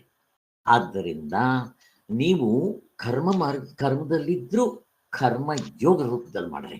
ಅದರ ಜೊತೆಗೆ ಅದನ್ನ ಮೇಜರ್ ಆಗಿ ಇಟ್ಕೊಳ್ರಿ. ಮಿಕ್ಕಿರೋದು ಬಿಟ್ಬಿಡ್ಬೇಕು ಅಂತಿಲ್ಲ. ಜೊತೆಗೆ ನೀವು ಜಪನೂ ಮಾಡಬೇಕು, ಪುಸ್ತಕನೂ ಓದಬೇಕು, ಪ್ರವಚನನೂ ಕೇಳಬೇಕು, ಇವನ್ನೆಲ್ಲ ಸೇರಿಸ್ಕೋಬೇಕು. ನಿಮಗೆ ಅದು ಕೆಲಸ ಮಾಡ್ತಾ ಇದ್ದು ನಿಮಗೆ ಮುಳುಗೋಗ್ಬಿಡ್ತೀರಾ. ನೀವು ದಿನಪೂರ್ತಿ ಮಾಡ್ತೀರಾ, ಮಾಡ್ರಿ. ಅದನ್ನೇ ಮಾಡಿದ್ದು ಯಾರೋ ಮದರ್ ತೆರೇಸಾ. ಅವಳಿಗೆ ಬಂತು, ಹೋದ್ಲು, ಬೀದಿಗೆ ಹೋಗ್ತಾ ಇದ್ಲು, ಅವ್ರನ್ನೆಲ್ಲ ಮಾಡ್ತಾ ಇದ್ಲು. ಅವ್ರು ಹೆಂಗ್ ಮಾಡಿದ್ಲು, ಬಟ್ ತುಂಬಾ ಚೆನ್ನಾಗಿ ಮಾಡಿದ್ಲು. ಈ ಈ ಈ ಹಾಸ್ಪಿಟ್ಲ್ಗಳಲ್ಲಿ ಪೇಷಂಟ್ಗಳು ನೋಡ್ಕೋಬೇಕಾದ್ರೆ ಈ ಒಂದು ಇದಿರಬೇಕು ಗುಣ. ಅದು ಕ್ರಿಶ್ಚಿಯನ್ಸ್ನಲ್ಲಿರುತ್ತೆ. ಅದಕ್ಕೆ ನಿಮ್ಗೆ ಅಂಥವ್ರನ್ನ ತಗೊಳ್ಳೋದು. ಏನಾದರೂ ಇಟ್ಕೊಳ್ಳಿ, ಮದರ್ ತೆರೇಸಾ. ಬಟ್ ಅವ್ರ ಮನಸ್ಸಿನಲ್ಲಿ ಯಾವ ಇದರಿಂದ ಮಾಡಿದ್ರು ನಮಗೆ ಗೊತ್ತಾಗಲ್ಲ. ಹೊರಗಡೆಯಿಂದ ನೋಡೋದಿಕ್ಕೆ ಗೊತ್ತು. ಬಟ್ ಅವಳ ಮನಸ್ಸಿನಲ್ಲಿ ನಾನು ಸ್ವರ್ಗಕ್ಕೆ ಹೋಗ್ಬೇಕು ಅಂತ ಮಾಡಿದ್ರೆ ಸೇಮ್ ಕೆಲಸ. ಬಟ್ ಅವಳ ಮನಸ್ಸಿನಲ್ಲಿ ನಾನು ಸ್ವರ್ಗಕ್ಕೆ ಹೋಗ್ಬೇಕು ಅಂದ್ರೆ ಅಷ್ಟೇ ಫಲ. ಅವಳಿಗೆ ಈ ವಿಚಾರ ಏನಾದರೂ ಸಿಕ್ಕಿ ನನ್ಗೇನು ಫಲ ಬೇಡ, ದೇವರೇ ಬೇಕು ಅಂತ ಮಾಡಿದ್ದಿದ್ರೆ ಕರ್ಮಯೋಗ. ಎಷ್ಟು ವ್ಯತ್ಯಾಸ ಐತೆ ನೋಡಿ. ಸೇಮ್ ಬೆವರು, ಸೇಮ್ ಇದೆ, ಏನೋ ಕೆಲಸ, ಅದಕ್ಕೂ ಇದಕ್ಕೂ ಅಷ್ಟೇ ಕೆಲಸ. ಬಟ್ ನಿಮ್ಮ ಮನಸ್ಸಿನಲ್ಲಿ ಒಂದು ಪಾಯಿಂಟ್ ಹಿಂಗೆ ಚೇಂಜ್ ಆಗಿದ ತಕ್ಷಣ ನಿಮ್ಮನ್ನು ಎಲ್ಲಿ ಕರ್ಕೊಂಡು ಹೋಗೋಯ್ತು. ಅದಕ್ಕೆ ನಮ್ಮಲ್ಲಿ ಕಷ್ಟ ಇರ್ಬೋದು. ನನಗೆ ಸುಲಭವಾಗಿರೋ ಸಾಧನೆ ಯಾವುದು, ಅದನ್ನು ನೀವೇ ಗುರುತಿಸ್ಕೊಂಡು ಚೂಸ್ ಮಾಡ್ಕೊಳ್ಳಿ. ಅವರವರೇ ಮಾಡ್ಕೋಬೇಕು. ಇದು ಅವರವರ ಅಂತಃಕರಣಕ್ಕೆ ತಕ್ಕಂತೆ ಗೊತ್ತಾಗ್ತಾ ಇರುತ್ತೆ. ಅವ್ರವ್ರಿಗೆ ಅಂತಃಕರಣ ಶುದ್ಧಿ ಆಗಿದೆ ಅಂತಂದ್ರೆ ನಮ್ಗೆ ಹೆಂಗ್ ಮೆಜರ್ ಮಾಡೋದು? ಮೆಜರಿಂಗ್ ಟೇಪ್ ಇದೆಯೇನೋ? ಇಲ್ಲಿದೆ ನೋಡ್ರಿ, ಇಲ್ಲಿದೆ ನನಗೆ ಮೆಜರಿಂಗ್ ಟೇಪ್. ಅವ್ರಿಗೆ ರಾಮಕೃಷ್ಣ ಪರಮಹಂಸರಿಗೆ ಕೆಲಸ ಮಾಡಲ್ಲ, ಪುಸ್ತಕ ಓದಲ್ಲ, ಏನೋ ಬೇಡ, ನಮ್ಮ ಭಕ್ತಿ ಆ ಕಡೆ 3 ಹೊತ್ತು ಆ ದೇವರನ್ನ ನೆನೆಯೋದು ಮಾಡ್ರಿ. ಹೇಗಿದೆ? ಬಟ್ ಕರ್ಮ ಇದು ಬಿಡಬಾರ್ದು. ಭಗವಂತ ನೀನೇ ಬೇಕು ಅಂತ ಮಾಡಬೇಕು. ಇನ್ನು ಭಕ್ತಿ ಮಾರ್ಗ ಅದು, ಇದು ಕರ್ಮ ಮಾರ್ಗ. ಇನ್ನೊಂದು ರಾಜಮಾರ್ಗ. ರಾಜಮಾರ್ಗ ಅಂತಂದ್ರೆ ಈ ಅಷ್ಟಾಂಗ ಯೋಗನ ಮಾಡ್ಕೊಂಡು ಬರೋದು, ಏನ್ ಬೇಕಾದ್ರೂ ಮಾಡ್ರಿ. ಒಟ್ಟಿನಲ್ಲಿ ಇವುಗಳು ಕರೆಕ್ಟಾಗಿ ಇದನ್ನು ಹಿಡ್ಕೋಬೇಕು. ಆದ್ದರಿಂದ ಕೊನೆಗೆ ಜ್ಞಾನ ಮಾರ್ಗ ಅಂತಂದ್ರೆ ಇದು ಕೊನೆಗೆ ನಿಮ್ಗೆ 4 ಮಾರ್ಗಗಳಿದ್ರೂ ಮುಕ್ತಿ ಆಗೋದು ಯಾವುದರಿಂದ? ಜ್ಞಾನದಿಂದಲೇ ಸರ್, ಜ್ಞಾನದಿಂದಲೇ ಮುಕ್ತಿ ಸರ್. ಚೆನ್ನಾಗಿ ಜ್ಞಾಪಕ ಇಟ್ಕೊಳ್ರಿ. ಜ್ಞಾನದಿಂದಲೇ ಮೋಕ್ಷ, ಇನ್ಯಾವುದರಿಂದನೂ ಆಗೋಕ್ಕೆ ಸಾಧ್ಯ ಇಲ್ಲ. ಹಾವು ಹಗ್ಗದ ಎಕ್ಸಾಂಪಲ್ ಚೆನ್ನಾಗಿ ಮೇಲ್ಕ್ ಹಾಕ್ರಿ, ಸಾಕು. ಕೆಲವು ಕಡೆ ವಿವೇಕಾನಂದರು ಹೇಳಿದಾಗ ನಮ್ಮನ್ನ ತಪ್ಪು ಮಿಸ್ಲೀಡ್ ಮಾಡೋಕ್ಕೆ ಸಾಧ್ಯ ಇರುತ್ತೆ. ತುಂಬ ಜನ ಹಾಗೆ ಅರ್ಥ ಮಾಡ್ಕೊಂಡ್ರು. ನಾನು ಹಾಗೆ ಅರ್ಥ ಮಾಡ್ಕೊಂಡಿದ್ದು. ವೇದಾಂತ ಬಂದ ಮೇಲೆ ಗೊತ್ತಾಗುತ್ತೆ. ಈ soul is potentially divine and one or the other way you should reach the goal by doing the 1, 2, 3, 4 ಅಂತ ಅವರು ಹೇಳ್ತಾರೆ. ನೀವು ಒಂದನ್ನೇ ಹೋಗ್ರಿ ಅಂತ ಹೇಳ್ತಾರೆ, ಅಥವಾ 4 ಸೇರಿಸ್ಕೊಂಡು ಮಾಡ್ರಿ. ಒಟ್ನಲ್ಲಿ you should reach the goal ಅಂತ ಅವ್ರು ಹೇಳೋದು. ಅವ್ರ ಪ್ರಕಾರ ಹೇಳ್ಬಿಟ್ರೆ ಬರೀ ಕರ್ಮ ಇದರಲ್ಲೇ ನಮಗೆ ಮುಕ್ತರಾಗ್ಬಿಡ್ತೀವಿ ಅಂತ ಹೇಳ್ತಾರೆ. ಆಗೋದಿಲ್ಲ. ಕೊನೆಗೆ ಇಲ್ಲೇ ಆಡ್ಬೇಕು. ನೀವು ಉಪಾಸನೆ ಮಾಡ್ಕೊಂಡು ಬ್ರಹ್ಮಲೋಕಕ್ಕೆ ಹೋದ್ರೂ ನಿಮಗೆ ಜ್ಞಾನ ಆಗೋದು ಜ್ಞಾನದಿಂದಲೇ. ಇದು ನಮಗೆ ಸ್ಪಷ್ಟವಾಗಿ ಆಗ್ಬಿಟ್ಟಿದೆ.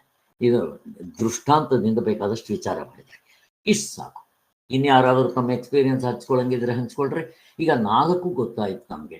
ಇಲ್ಲಿ ಈ 22ನೇ ಪೇಜ್ನಲ್ಲಿ ಇನ್ನೊಂದು ಮಂತ್ರ ತುಂಬಾ ಚೆನ್ನಾಗಿದೆ. ಅದನ್ನ ಗೌಡಪಾದ ಕಾರಿಕೆಯಲ್ಲೇ ಎಲ್ಲ ಹೇಳ್ತಾರೆ.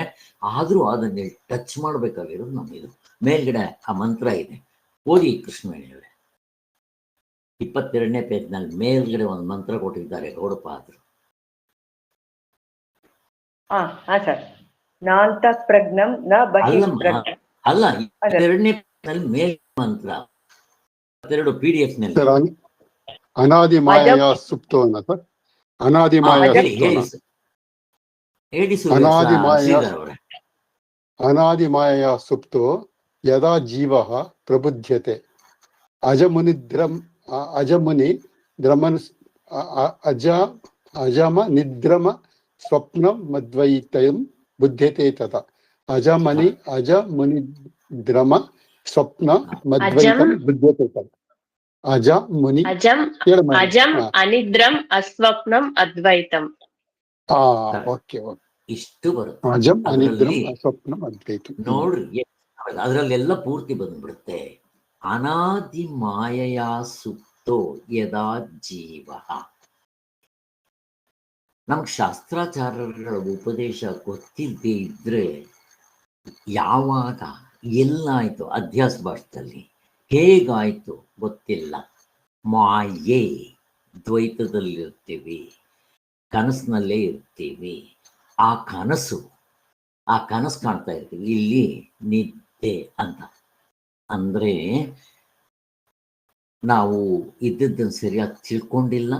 ಎರಡನೇ ತಪ್ಪಾಗಿ ಅದನ್ನು ಅರ್ಥ ಮಾಡ್ಕೊಂಡಿದ್ದೀವಿ. ಯಾವಾಗ ಶಾಸ್ತ್ರಾಚಾರ್ಯರ ಉಪದೇಶ ನಮಗೆ ಸಚ್ಚಿದಾನಂದ ಸರಸ್ವತಿ ಸ್ವಾಮಿ ಅಂತವ್ರು ಸಿಕ್ಕಿ ನಮ್ಗೆ ಉಪದೇಶ ಮಾಡಿದಾಗ ಅವನಿಗೆ ಜ್ಞಾನ ಅನ್ನೋ ಎಚ್ಚರವಾಗುತ್ತಂತೆ. ನಿಜವಾದ ಎಚ್ಚರ ಇದು. ಈಗ ನಾವೆಲ್ಲರೂ ನಿದ್ದೆ ಮಾಡ್ತಾ ಇದ್ದೀವಿ. ಗೌಡಪಾದರು ಇದನ್ನ ಎರಡಕ್ಕೆ ತಂದಿರಿಸ್ಬಿಡ್ತಾರೆ. ಬರೀ ನಿದ್ದೆ ಅಂತ ಕರೀತಾರೆ. ಹೇಗೆ ನಿದ್ದೆ ಅಂತಂದ್ರೆ ಏನು? 3 ಅವಸ್ಥೆನೂ ನಿದ್ದೆನಪ್ಪ ಅಂತಾರೆ. ನೀವ್ ಯಾರಾದ್ರೂ ಎಕ್ಸ್ಪ್ಲೈನ್ ಮಾಡ್ಬೇಕಿದು. ನಾನ್ ಮಾಡ್ತಾನೆ ಇರ್ತೀನಿ. ನೀವ್ ಯಾರಾದ್ರೂ ಎಕ್ಸ್ಪ್ಲೈನ್ ಮಾಡ್ರಿ. ಅಲ್ಲೇ ಇದೆ. ಎಚ್ಚರದಲ್ಲಿ ತಿಳ್ಕೊಳ್ಳಿಲ್ಲ ಸರಿಯಾಗಿ, ತಪ್ಪು ತಿಳ್ಕೊಂಡ್ವಿ. ಎಚ್ಚರದಲ್ಲಿ ಜನಕ ಮಹಾರಾಜ ಅಂತ ತಿಳ್ಕೊಂಡ್ವಿ, ಕನ್ಸಲ್ಲಿ ಭಿಕ್ಷುಕ ಅಂತ ತಿಳ್ಕೊಂಡ್ವಿ. ಇನ್ನ ಗಾರ್ಡನ್ ಇದ್ರೇನಲ್ಲಿ ಅಲ್ಲಿ ಏನು ಇರ್ಲಿಲ್ಲ, ತಿಳ್ಕೊಳಕ್ ಆಗ್ಲಿಲ್ಲ ಅಂತ ನಾನ್ ಸುಮ್ನೆ ನಿದ್ದೆ ಮಾಡ್ತಾ ಇದ್ದೆ ಅಂತ ತಿಳ್ಕೊಂಡ್ವಿ. ಅದರಿಂದ 3 ತಿಳ್ಕೊಂಡಿಲ್ಲ, 3ರಲ್ಲೂ ತಿಳ್ಕೊಂಡಿಲ್ಲ ಅಂತ. ಇನ್ನು ಜ್ಞಾನ ಆಗ್ಬೇಕಾಗಿದೆ, ನಮ್ಗೆ ಎಚ್ಚರನೇ ಆಗಿಲ್ಲ ಅಂತ ನಾವು ನಿದ್ರೆನಲ್ಲೇ ಇದೀವಿ ಇನ್ನೂನು ಅಂತ. ಹಾಗೆ ಸೊ ಅಲ್ಲಿಗೆ ಅಗ್ರಹಣ, ಅನ್ಯತಾಗ್ರಹಣ, ಸಂಶಯಾಗ್ರಹಣ ಈ 3 ಇದ್ದೇ ಇರುತ್ತೆ ಅಂತ ನಾವು ತಿಳ್ಕೊಂಡ್ರೆ ಹೆಂಗಾಗ್ತೀವಿ ಅಂತ 4 ಲೈನ್ನಲ್ಲಿ ಅದೇ ಅಜಂ ಅನಿದ್ರಂ ಅಸ್ವಪ್ನಂ ಅದ್ವೈತಂ ಅಂತ ಹೇಳ್ತಾರೆ. ಅದನ್ನ ಕನ್ನಡದ ಸ್ವಾಮಿಗಳು ಎಷ್ಟು ಚೆನ್ನಾಗಿ ಬರ್ತಿದ್ದಾರೆ. 4 ಲೈನ್. ನೀವೇ ಅದನ್ನು ಯಾರಾದ್ರೂ ಓದ್ರಿ. ಆ ಮಂತ್ರ ಆದ್ಮೇಲೆ 1, 2, 3ನೇ ಲೈನಿಂದ 4 ಎಕ್ಸ್ಪ್ಲೈನ್ ಮಾಡಿದ್ದಾರೆ ಅಲ್ಲಿ. ಅದನ್ನ ಹೇಳಿದ್ದಾರೆ, ಅದಕ್ಕೆ ಅರ್ಥ ಹೇಳಿದ್ದಾರೆ. ಯಾರಾದ್ರೂ ಹೇಳ್ತೀರಾ ಅದನ್ನ? ಹೇಳಿ, ಓದ್ಬಿಟ್ಟು ಹೇಳಿದ್ರು ಆಯ್ತು. ಅಜಮ್ ಅಂದ್ರೆ ಹುಟ್ಟಿಲ್ಲ ಅವನು ಅಂತ, ಜನಿಸಿಲ್ಲ ಅಂತ. ನಿದ್ರೆ ಇಲ್ಲ ಅವನ್ಗೆ ಅಂತ, ಸ್ವಪ್ನ ಇಲ್ಲ, ಕನಸು ಇಲ್ಲ. ಅದೇ ಅದ್ವೈತ, ಇನ್ನೇನು ಇಲ್ಲ. ಎರಡನೆಯದೇ ಇಲ್ಲ ಅದ್ವೈತ ಅಂದ್ರೆ. ಅದನ್ನ ಈ ತುರಿಯ ಪ್ರಕರಣದಲ್ಲಿ ವರ್ಣಿಸಿದೆ ಅಂತ. ಇಲ್ಲಿ 4 ಲೈನ್ಗಳು. ಅದ್ ಮಂತ್ರ ಆಗಿದ ತಕ್ಷಣ 1ನೇ ಲೈನ್ 2ನೇ ಲೈನ್ ಬಿಟ್ಟು 3ನೇ ಲೈನ್ನಲ್ಲಿ ಆತ್ಮಗಳು. ಆತ್ಮನು ಅಜನು. ನಾನು ಅದನ್ನು ಒಂದು ಪೆನ್ನಲ್ಲಿ ಅಂಡರ್ಲೈನ್ ಮಾಡ್ಕೊಂಡ್ಬಿಡ್ತೀನಿ. ಸ್ವಾಮಿಗಳು ಪಕ್ಕದಲ್ಲಿ ಕನ್ನಡದಲ್ಲಿ ಬರುತ್ತಾರೆ, ಜನ್ಮಾದಿ ವಿಕಾರ ರಹಿತನು. ನೋಡ್ರಿ, ರಾಕ್ಷಸರುಗಳೆಲ್ಲ ನಾನು ಸಾಯ್ಬಾರ್ದು ಅಂತ ಕೇಳ್ಕೊಂತಾರೆ. ಇಲ್ಲಿ ನಾನು ಹುಟ್ಟಬಾರ್ದು ಅಂತ ನಿಜವಾಗ್ಲೂ ಆತ್ಮನೂ ಹುಟ್ಟಿಲ್ಲ, ಆತ್ಮನಿಂದ ಯಾವುದು ಹುಟ್ಟಿಲ್ಲ. ಯಾಕೆ? 2 ಇಲ್ಲ. ಜನ್ಮಾದಿ ವಿಕಾರ ರಹಿತನು. ಗಾಢನಿದ್ರೆಯಲ್ಲಿ ನಮ್ಮ ನಿಜವಾದ ಸ್ವರೂಪ ಜನ್ಮವೇ ಇಲ್ಲ. ಜನ್ಮ ಇಲ್ದಿದ್ಮೇಲೆ ವಿಕಾರ ಎಲ್ಲಿ ಬಂತು ಸ್ವಾಮಿ? ಜನ್ಮ ಆಗ್ಬೇಕಾದ್ರೆ ಏನಿರ್ಬೇಕು? ಅಧ್ಯಾಸವಾಗಿರ್ಬೇಕು. ಹಿಂದೆಗಡೆ ಆ ಕಾಮ ಇರಬೇಕು, ಕಾಮದ ಹಿಂದೆಗಡೆ ಅಧ್ಯಾಸ ಆಗಿರ್ಬೇಕು. ಅಥವಾ ಅಧ್ಯಾಸ, ಅವಿದ್ಯೆ, ಕಾಮ, ಕರ್ಮ, ಜನ್ಮ ಆಗಿದ ತಕ್ಷಣ ವಿಕಾರ ಆದ್ಮೇಲೆ ಮತ್ತೆ ಸಾವಾದ್ಮೇಲೆ ಮತ್ತೆ ಹುಟ್ಟು. ಈ ಸೈಕಲ್ ಪುನರಪಿ ಜನನಂ ಪುನರಪಿ ಮರಣ. ಎಷ್ಟು ಅರ್ಥ ಬಂದ್ಬಿಡ್ತು. ನೆಕ್ಸ್ಟ್ ಅಜಮ್ ಅನ್ನೋದ್ಮೇಲೆ ಅನಿದ್ರಂ ಆಗಿದ ತಕ್ಷಣ ಬ್ರಾಕೆಟ್ನಲ್ಲಿ ಇಮ್ಮಿಡಿಯೇಟ್ ಆಗಿ ತತ್ವವನ್ನ ಅರಿಯದಿರುವುದೆಂಬ ಅವಿದ್ಯಾ ನಿದ್ರೆ. ಇಲ್ಲಿ 2 ತಗೋಬೇಕು, ನಿದ್ರೆ ಅನಿದ್ರೆ. ನಿದ್ರೆ ಅಂತಂದ್ರೆ ಅಗ್ರಹಣ, ಕನಸು ಹೊಂದಿದ ತಕ್ಷಣ ಅನ್ಯತಾಗ್ರಹಣ, ಸಂಶಯ ಗ್ರಹಣ.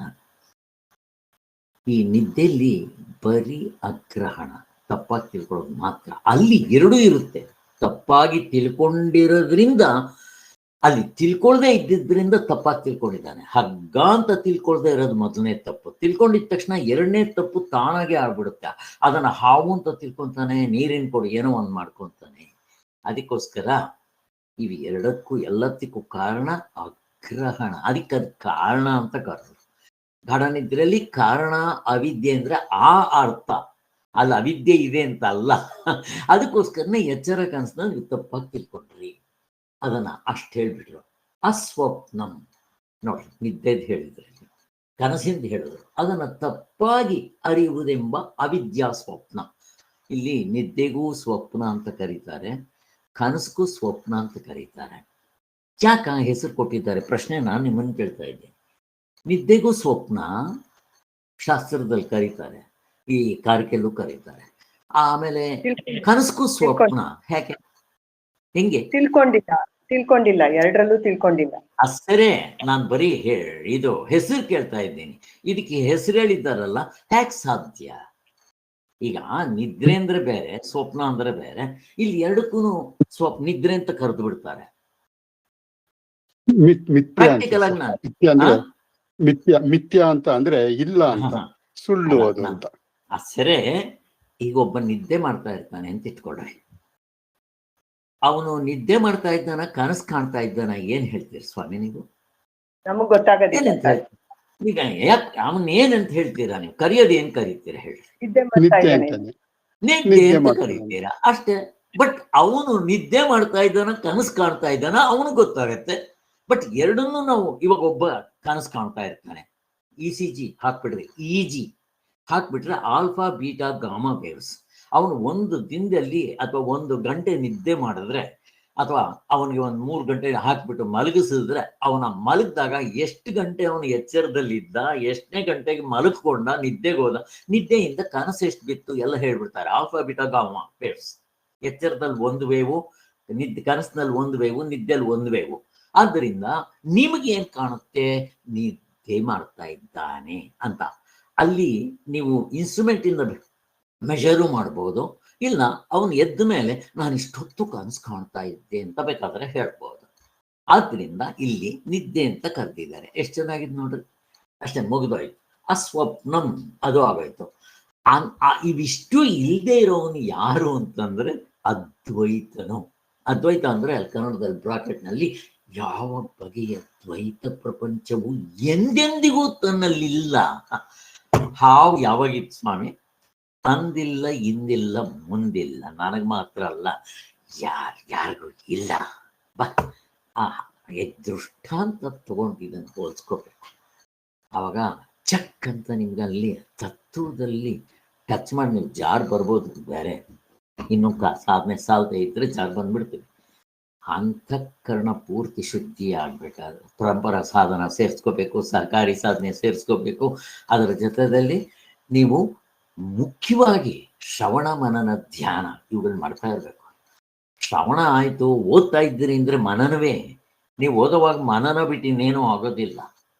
ಓದುವಾಗ ಮನನವೇ. ಹಾಗೆ ನೀವು ಮಲಗಿರ್ತೀರ, ಬೆಳಗ್ಗೆ ಎದ್ದಿದ ತಕ್ಷಣ ಫಸ್ಟ್ ನೆನಪು ಬರೋದು ಇದೆ. ಅವಾಗ ಅದು ಮನನ ಆಗ್ಲಿಲ್ವೇನೋ. ಎಷ್ಟೋ ಸರಿ ನಾನು ಹಾಸಿಗೆ ಮೇಲೆ ಇದ್ರು 1 ಗಂಟೆ 2 ಗಂಟೆ ಅಲ್ಲೇ ಇರ್ತೇನೆ. ಬಟ್ ಇದೇ ವಿಚಾರ. ಈಗ ನನಗೆ ಜಪ ಶ್ರೇಷ್ಠವ, ಇದು ಶ್ರೇಷ್ಠವ? ನಾನು ಜಪ ಮಾಡ್ತಾ ಇದ್ರೆ ಕರ್ತೃತಂತ್ರ ಸಾಧನೆ. ಈಗ ನನಗೆ ಇದು 1 ಗಂಟೆ 2 ಗಂಟೆ ಕಂಟಿನ್ಯೂಸ್ ಆಗಿ ಮಾಡೋಕ್ಕಾಗುತ್ತೆ. ಪುಸ್ತಕನೇ ಇದೆ. ಯಾಕೆ ಅಂತಂದ್ರೆ 3 ಹೊತ್ತು ಇದನ್ನೇ ಚಿಂತನೆ ಮಾಡ್ತಾ ಇದ್ದಾಗ ನನ್ನ ಮನಸ್ಸಿನಲ್ಲಿ 3 ಹೊತ್ತು ಅದೇ ಇರುತ್ತೆ. ಆವಾಗ ವಸ್ತುತಂತ್ರ ಸಾಧನೆ ಆಗ್ತಾ ಇದೆಯಲ್ಲ, ಆಗ್ಲಿ ಬಿಡ್ರಿ, ಏನಾಗಬೇಕು? ನಮ್ಗೆ ಇವಾಗಲೇ ಆನಂದ ಸಿಕ್ಕಿದೆಯಲ್ಲ. ಏನು ಪ್ರಪಂಚದ ನನಗೆ ಯಾವತ್ತು ಕಷ್ಟ ಅಂತ ನಾನು ಈ ದಾರಿಗೆ ಬರೋಕ್ ಮೊದಲು ಅನ್ಸಿಲ್ಲ, ಈಗಲೂ ಅನ್ಸಿಲ್ಲ. ಯಾವಾಗ ಖುಷಿಯಾಗಿದೆ, ಮತ್ತಿನ್ನೇನು ರಾಮಾಯಣ. ಆದ್ರಿಂದ ಹೀಗೆ ನಾವು ತಗೋಬೇಕಿರ್ಲಿ. ಅದರಲ್ಲಿ ಅಷ್ಟು ನಾವು ಗಮನಿಸ್ಬೇಕಾಗಿರೋದಿತ್ತು. ಅದನ್ನು ಯಾವನು ಹೀಗೆಂದು ಅರಿತುಕೊಳ್ಳುವನೋ ಅವನು ಆತ್ಮರೂಪದಿಂದ ಆತ್ಮನನ್ನ ಸೇರಿಕೊಳ್ತಾನೆ ಅಂತ. ಆತ್ಮನ್ನೇವ ಆತ್ಮನ ತುಷ್ಟ ಅಂತ ಹೀಗೆ. ಅದಕ್ಕೆ ಹಿಂದೆಗಡೆ ಅವರೇ ಬರೆದಿದ್ದಾರೆ. ಹೀಗೆ ಎಷ್ಟೊಂದು ಅರ್ಥಗಳಿರುತ್ತೆ ನೋಡಿ. ಈ ಪೇಜ್ ಆಯ್ತು. ಇವಾಗ ಎಷ್ಟಪ್ಪ ಆಯ್ತು? ಗೌಡಪಾದರ ಪ್ರಕರಣ ಚತುಷ್ಟಯ ಪ್ರತಿಪಾದ್ಯ ವಿಷಯ ಅಂತ 4 ಪ್ರಕರಣಗಳಲ್ಲೂ ನೀವೇ ಹೇಳ್ಬಿಟ್ರಿ ಆನ್ಸರ್. ಆವಾಗಲೇ ಅದು ಆಗಿದೆ. ಇಷ್ಟೇ ಸಾಕು. ಮಾಂಡಿಕ್ಯ ಉಪನಿಷತ್ ಸಾರಾಂಶ ತಗೊಂಡೆ ಹೇಳಿದ್ದಾರೆ. 4 ಪ್ರಕರಣಗಳಲ್ಲೂ ಹೇಳಿದ್ದಾರೆ. ಆದರೆ ಮೊದಲನೇ ಪ್ರಕರಣದಲ್ಲಿ ಯಾವುದಕ್ಕೆ ಹೈಲೈಟ್ ಇದೆ, ಜಾಸ್ತಿ ಯಾವುದನ್ನು ಪ್ರೆಸ್ ಮಾಡಿದ್ದಾರೆ ಅಂದರೆ ನಾನು ಆನ್ಸರ್ ಹೇಳ್ಬಿಡ್ತೇನೆ, ಅದನ್ನು ನೀವು ಡಿವೈಡ್ ಮಾಡಿ. ಮೊದಲನೇ ಇದು ಹೀಗೆ 2-3 ಪಾಯಿಂಟ್ ಇದೆ. ಒಂದು, ಅನುಭವವನ್ನು ಬಿಡಲಿಲ್ಲ. ಎರಡನೇದು ತರ್ಕ. ಇಲ್ಲಿ ಮೊದಲನೇ ಇದರಲ್ಲಿ ಈ ಅನುಭವ ತರ್ಕ ಮೊದಲನೇದು ಅಂದರೆ ಆಗಮ ಪ್ರಕರಣದಲ್ಲಿ ಹೇಗೆ ಮಾಡಿದ್ರು, ಇದು 2 ಪಾಯಿಂಟರ್ ಮೇಲೆ ನೀವು ಎಕ್ಸ್ಪ್ಲೈನ್ ಮಾಡಬೇಕು. ಮಿಕ್ಕಿರೋ 3ರಲ್ಲಿ ಯಾವ ತರ ಮಾಡಿದ್ರು? ಇಲ್ಲಿ ಆಗಮ ಪ್ರಕರಣದಲ್ಲಿ ಅನುಭವ ತಗೊಂಡು ಮುಖ್ಯವಾಗಿದೆ, ಅದರಿಂದ ಯುಕ್ತಿ ಕೊಟ್ಟಿದ್ದಾರೆ, ಅದಕ್ಕೆ ಅನುಸರಿಸ್ಕೊಂಡು ಯುಕ್ತಿ ಕೊಟ್ಟಿದ್ದಾರೆ. ಇನ್ನ ನೆಕ್ಸ್ಟ್ ವೈತಥ್ಯ ಪ್ರಕರಣದಲ್ಲಿ ಯುಕ್ತಿ ಕೊಟ್ಟಿದ್ದಾರೆ, ಅದನ್ನ ಅನುಸರಿಸ್ಕೊಂಡು ಶಾಸ್ತ್ರ ಅನುಭವ ತೋರಿಸಿದ್ದಾರೆ. ಯುಕ್ತಿ ಮೊದಲು ಹೋಗುತ್ತೆ, ಆಮೇಲೆ ಶಾಸ್ತ್ರ. 3 ಪ್ರಕರಣದಲ್ಲೂ ಹಾಗೆ. ಸರ್ ಹಾಗೆ 3 ಪ್ರಕರಣದಲ್ಲೂ ಹಾಗೆ. ಇಲ್ಲಿ ಮೊದಲನೇ ಪ್ರಕರಣದಲ್ಲಿ ಆಗಮ ಶಾಸ್ತ್ರವನ್ನು ಬಿಡ್ಲಿಲ್ಲ, ಎರಡನೇದು ಅನುಭವವನ್ನ ಬಿಡ್ಲಿಲ್ಲ, ತರ್ಕ ಬಾಲಂಗೋಚಿ. ಇನ್ನು ಮಿಕ್ಕಿರೋ 2, 3, 4ರಲ್ಲಿ ತರ್ಕ ಮುಂದೆಗಡೆ ಇರುತ್ತೆ, ಹಿಂದೆಗಡೆ ಅನುಭವ ಇರುತ್ತೆ. ಶಾಸ್ತ್ರವನ್ನು 4ರಲ್ಲೂ ಬಿಡಲಿಲ್ಲ, ಅದು ಇಂಪಾರ್ಟೆಂಟ್ ಅಷ್ಟೆ. ಆದ್ದರಿಂದ 4ನೇದರಲ್ಲೂ ಕೂಡ ಶಾಸ್ತ್ರವನ್ನು ಬಿಡಲಿಲ್ಲ, ಏನು ಬಿಡಲಿಲ್ಲ. ಬೌದ್ಧಿಸಂ ಗ್ರಂಥ ಹೇಗಾಗತ್ತೆ? ಇಲ್ಲಿ ಇನ್ನೂ ಒಂದು ಪ್ರಶ್ನೆ ಕೇಳಬೇಕಾಗಿತ್ತು, ನೋಡೋಣ, ಈಗಲೇ ಕೇಳ್ಬಿಡ್ತೀನಿ, ಮತ್ತೆ ಮರ್ತೋದ್ರೆ ಕಷ್ಟ. ಈಗ ಗೌಡಪಾದರು ವೇದಾಂತಿಗಳ ಅಥವಾ ಬುದ್ಧಿಸಂನವರ ಪ್ರಶ್ನೆ? ಶ್ರೀಧರ್ ಅವರೇ, ವೇದಾಂತಿಗಳು ಸರ್. ಅಷ್ಟೇ. ಕೆಲವರು ಅವ್ರನ್ನ ಬುದ್ಧಿಸಂನವರು ಅಂತ ಕರೆದಿದ್ದಾರೆ. ನಮ್ಗೆ ಆನ್ಸರ್ ಕರೆಕ್ಟ್ ಆದ್ರೆ ಸಾಕು, ಬಿಟ್ಬೇಡ. ಇನ್ನೇನು ಅದ್ರ ಬಗ್ಗೆ ಬೇಕಾದ್ರೆ ಸ್ವಾಮಿಗಳು ಸ್ವಲ್ಪ ಬರೆದಿದ್ದಾರೆ. ಆದ್ರಿಂದ ಇಷ್ಟು. ಎರಡನೇದು, ಮಾಂಡಿಕ್ಯ ಉಪನಿಷತ್ತು ಉಪನಿಷತ್ತ ಅಥವಾ ಕಾರಿಕೇಯ? ಶ್ರೀಧರ್ ಅವರೇ. ಉಪನಿಷತ್ ಸರ್. ಅಷ್ಟೇ ಬೇಕಾಗಿರೋದು ನಮಗೆ, ಇನ್ನೇನು ಬೇಕಾಗಲ್ಲ ಅಲ್ಲಿ. ಆಮೇಲೆ ಗೌಡಪಾದರನ್ನ ಪ್ರಚನ್ನ ಬೌದ್ಧರು ಅಂತಾರೆ. ಪ್ರಚನ್ನ ಬೌದ್ಧರು ಅಂದ್ರೆ ಅವ್ರು ಇವಾಗಲೇ ಆನ್ಸರ್ ಕೊಟ್ರಿ, ಬುದ್ಧಿಸಂನವರ ಗೌಡಪಾದರು ಅಂತ ಪ್ರಶ್ನೆ? ಇಲ್ಲ ಸರ್, ಅಷ್ಟೇ. ಬೇರೆ ಏನಂದ್ರಿ? ವೇದ ಪರಂಪರೆಯಿಂದ ಬಂದವರು. ನಾವು ಸ್ಟಾರ್ಟಿಂಗ್ ನಲ್ಲಿ ಇನ್ನೊಂದು ಪಾಯಿಂಟ್ ಬಿಟ್ಬಿಟ್ವಿ. ಸ್ಟಾರ್ಟಿಂಗ್ ನಲ್ಲಿ ಅವರು ಹೇಳಿದ್ರು, ಒಂದು ಗುರು ಪರಂಪರೆ ಅಂದ್ರೆ ಏನು, ಸಂಪ್ರದಾಯ ಅಂದ್ರೆ ಏನು. ಈ 2 ಜೊತೆಯಲ್ಲಿ ಹೋಗ್ತಾ ಇರುತ್ತೆ. ಮೊದಲನೇದು ಗುರು ಪರಂಪರೆ ಅಂದ್ರೆ ಏನು ಪ್ರಶ್ನೆ? ಹಿಂದೆ ಗುರುಗಳು ವ್ಯಾಸರಿಂದ ಅವ್ರನ್ನ ಅನುಸರಿಸ್ಕೊಂಡು ಇವರೆಲ್ಲ ಬಂದಿದ್ದಾರಲ್ಲ ಸರ್, ಶಂಕರಾಚಾರ್ಯರು, ಗೌಡಪಾದರು. ಹೇಳಿ ಶ್ರೀಧರ್ ಅವರೇ, ನೀವೇನೋ ಹೇಳ್ತಾ ಇದ್ದೀರಾ, ಹೇಳಿ. ಅದೇ ಸರ್, ವೇದಗಳಿಂದ ವೇದ ವ್ಯಾಸಗಳಿಂದ ಶುಕರಿಗೆ ಶುಕ್ರಮಾಗೆ, ಆಮೇಲೆ ಅಲ್ಲಿಂದ ಗೌಡಪಾದರು, ಶಂಕರಾಚಾರ್ಯರು, ಆಮೇಲೆ ಸುರೇಶ್ವರಾಚಾರ್ಯರು, ನಮ್ಮ ಒಡೆ ನರಸಿಂಹ ಸ್ವಾಮಿಗಳು, ಹಾಗೆ ಒಬ್ಬರಿಗೊಬ್ಬರಿಗೆ ತಲಾಂತರಗಳಿಂದ ಅದೇ ಗುರುಗಳಿಂದ ಬಂದಿರೋದು ಪರಂಪರೆ. ಇದು ಸಂಪ್ರದಾಯ, ಗುರು ಪರಂಪರೆ. ನೀವೇನೋ ಸೇರ್ಸಂಗಿದ್ರೆ ಸೇರಿಸಿ ಕೃಷ್ಣವೇಣಿ ಅವರು ಇವಾಗ ಅವರೆಲ್ಲ ಹೇಳಿದ್ದಾರೆ. ಇದು ಗುರು ಪರಂಪರೆ. ಮತ್ತೆ ಆ ಗುರುಗಳು ಹೇಳ್ತಾ ಇರೋ ವಿಚಾರ ಎಲ್ಲ ಒಂದೇ ದಾಟಿಯಲ್ಲಿ ಬಂದಿದೆ ಅಂತ, ಅದು ಸಂಪ್ರದಾಯ. ಎಲ್ಲರೂ ಅದ್ವೈತನೇ ಹೇಳ್ತಾ ಇದ್ದಾರೆ ಅಂತ ಬಂದಿದೆಯಲ್ಲ, ಅದು ಸಂಪ್ರದಾಯ. ಈ ವಿಚಾರವಾಗಿ ಹೇಳುತ್ತಾ ಇದ್ದಾರೆ ಎಲ್ಲಾ ಗುರುಗಳು. ಅಷ್ಟೇ. ಸೊ ಇಲ್ಲಿ ಇವು 2 ಜೊತೆಯಲ್ಲಿ ಹೋಗ್ತಾ ಇರ್ತವೆ, ಗುರು ಪರಂಪರೆ ಮತ್ತು ಇವರು ಸಂಪ್ರದಾಯ. ಅಂದ್ರೆ ಆಗಮವನ್ನ ಬಿಡ್ಲಿಲ್ಲ. ಆಗಮ ಅಂತಂದ್ರೆ ಇಲ್ಲಿ ಶಬ್ದ ಶಾಸ್ತ್ರ ಎಲ್ಲ ಒಂದೇ. ಆಗಮ ಅಂತಂದ್ರೆ ಅದನ್ನು ಬಿಡ್ಲಿಲ್ಲ. ಇಲ್ಲಿ ಆಗಮ ಅಂತಂದ್ರೆ ಶಾಸ್ತ್ರ, ಶಬ್ದ ಅಂತ ಕರೀತಾರೆ. ಇದಕ್ಕೆ ಯಾವುದಾದ್ರೂ ಒಂದು ಶಬ್ದಕ್ಕೆ ಒಂದು ಎಕ್ಸಾಂಪಲ್ ಕೊಡ್ತೀರಾ? ಹೇಗೆ ತಂದೆ ತಾಯಿಗಳಿಗೆ ನಾವು ಹುಟ್ಟುತ್ತೀವಲ್ವಾ, ಅದನ್ನ ಏನಂತ ಕರಿಬಹುದು? ಶಬ್ದ ಅವ್ರು ಹೇಳ್ತಾರೆ ನಾವು ತಂದೆ ತಾಯಿಗಳು ಅಂತ, ನಾವು ನಂಬ್ಕೊಂಡಿದೀವಿ ತಂದೆ ತಾಯಿ ಅಂತ. ಶಬ್ದ ಪ್ರಮಾಣ, ಇದನ್ನೇ ಶಬ್ದ ಪ್ರಮಾಣ ಅಂತ ಕರೆಯೋದು. ಶಬ್ದ ಅಂದ್ರೆ ಮಾತು, ಯಾರೋ ಹೇಳಿದ್ದನ್ನ ಅಥವಾ ಹಿರಿಯರು ದೊಡ್ಡವರು ಗೌರವದಿಂದ ನಮ್ಗೆ ನಂಬಿಕೆ ಇರೋವ್ರ ಮೇಲೆ ನಂಬ್ಕೊಂಡು ಇದಕ್ಕೆ ಶಬ್ದ ಪ್ರಮಾಣ ಅಂತ ಕರೀತಾರೆ. ನೋಡ್ರಿ, ಹುಟ್ಟದಾಗ್ಲಿಂದ ನಂಬಿಕೆ ಮೇಲೆ ಜೀವನ ನಡೀತಾ ಇರೋದು. ಮಧ್ಯದಲ್ಲಿ ನಾವು ದೇವ್ರನ್ನ ನಂಬಿಡ್ಬೇಕಾ ಅಂತ ಈಗ ಪ್ರಶ್ನೆ ಕೇಳ್ತೀವಲ್ಲ. ದಡ್ಡ, ನೀನು ಹುಡ್ದಾಗ್ಲೇ ನಂಬ್ಕೊಂಡು ಹುಟ್ಟಿದ್ಯಾ, ನಿಮ್ಮ ಅಪ್ಪ ಅಮ್ಮ ಇವ್ರೇನ್ ನೀನೇನು ಕಣ್ಣಾರೆ ಕಂಡಿದ್ಯೇನೋ? ಸ್ವಾಮಿಗಳು ಒಂದ್ ಕಡೆ ಜೋಕ್ ಬರೀತಾರೆ, ಮೊಮ್ಮಗನು ತಾತನ ಬರ್ತ್ಡೇಗೆ ಜಿಲೇಬಿ ಹಂಚುತ್ತಾ ಇದ್ನಂತೆ. ಮೊಮ್ಮಗನ ತಾತ ಹುಟ್ಟಿದಾಗ ಸಾಧ್ಯನಾ? ಆಗತ್ತಾ? ತಾತನೇ ಇನ್ನೂ ಹುಟ್ಟಿಲ್ಲ, ಮೊಮ್ಮಗ ಎಲ್ಲಿ ಹುಟ್ಟತಾನೆ? ತಾತನ ಹುಟ್ಟಿದ ಹಬ್ಬಕ್ಕಲ್ಲ, ತಾತ ಹುಟ್ಟಿದ್ದಕ್ಕೆ ಅವನು ಮೊಮ್ಮಗ ಇದು ಹಚ್ಚುತ್ತಾನಂತೆ ಜಿಲೇಬಿ. ಎಲ್ಲ ಸಾಧ್ಯ ಉಂಟಾ ಅಂತ ಹಿಂಗೆ ಆಸೆ ಮಾಡ್ತಾ ಇರ್ತಾರೆ. ಸೊ ಆಲ್ಮೋಸ್ಟ್ ಇವಾಗ ಇದಾಯ್ತಾ?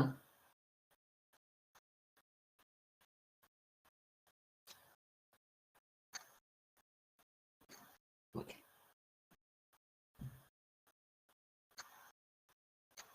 ಇಲ್ಲೇ ಗೌಡಪಾದರ ಸಂಪ್ರದಾಯ. ಗೌಡಪಾದರ ಸಂಪ್ರದಾಯ ಅಂತಂದ್ರೆ ನಮ್ದು ಗುರು ಪರಂಪರೆ ಸಂಪ್ರದಾಯದಲ್ಲಿ ಇವರು ಬಂದಿದ್ದಾರೆ ಅಂತ ಅಷ್ಟೇ. ಇವರು ಬುದ್ಧಿಸಂ ಸಂಪ್ರದಾಯ ಅಲ್ಲ ಅಂತ. ಅದಾದ್ಮೇಲೆ ಗೌಡಪಾದರ ಸಿದ್ಧಾಂತ, ಬೌದ್ಧರ ವಿಜ್ಞಾನವಾದ 25ನೇ ಪೇಜ್ನಲ್ಲಿ ಎರಡು ಬೇರೆ ಬೇರೆನೆ ಅಂತ. ಇಲ್ಲಿ ಇನ್ನೊಂದು ಪ್ರಶ್ನೆ, ಮತ್ತು ಈ ಗೌಡಪಾದರನ್ನ ಇವರೆಲ್ಲರೂ ವಿಧುಶೇಖರ ಭಟ್ಟಾಚಾರ್ಯರಾಗಲಿ ಬೇರೆಯವರು ವೆಸ್ಟರ್ನ್ ಫಿಲಾಸಫರ್ಸ್ ಆಗಲಿ ಇವರೆಲ್ಲರೂ ಅವ್ರನ್ನ ಬುದ್ಧಿಸಮ್ ಅಂತ ಕರೆಯೋದಕ್ಕೆ ಕಾರಣ ಏನು? ಅವರು ಬುದ್ಧಿಸಮ್ನವರೇ, ವೇದಾಂತಿಗಳಲ್ಲ ಅಂತ ಹೇಳ್ತಾರೆ. ಕಾರಣ ಏನು? ಯಾಕೆ ಹಂಗೆ ಕರೆಯೋಕ್ಕೆ ಕಾರಣ?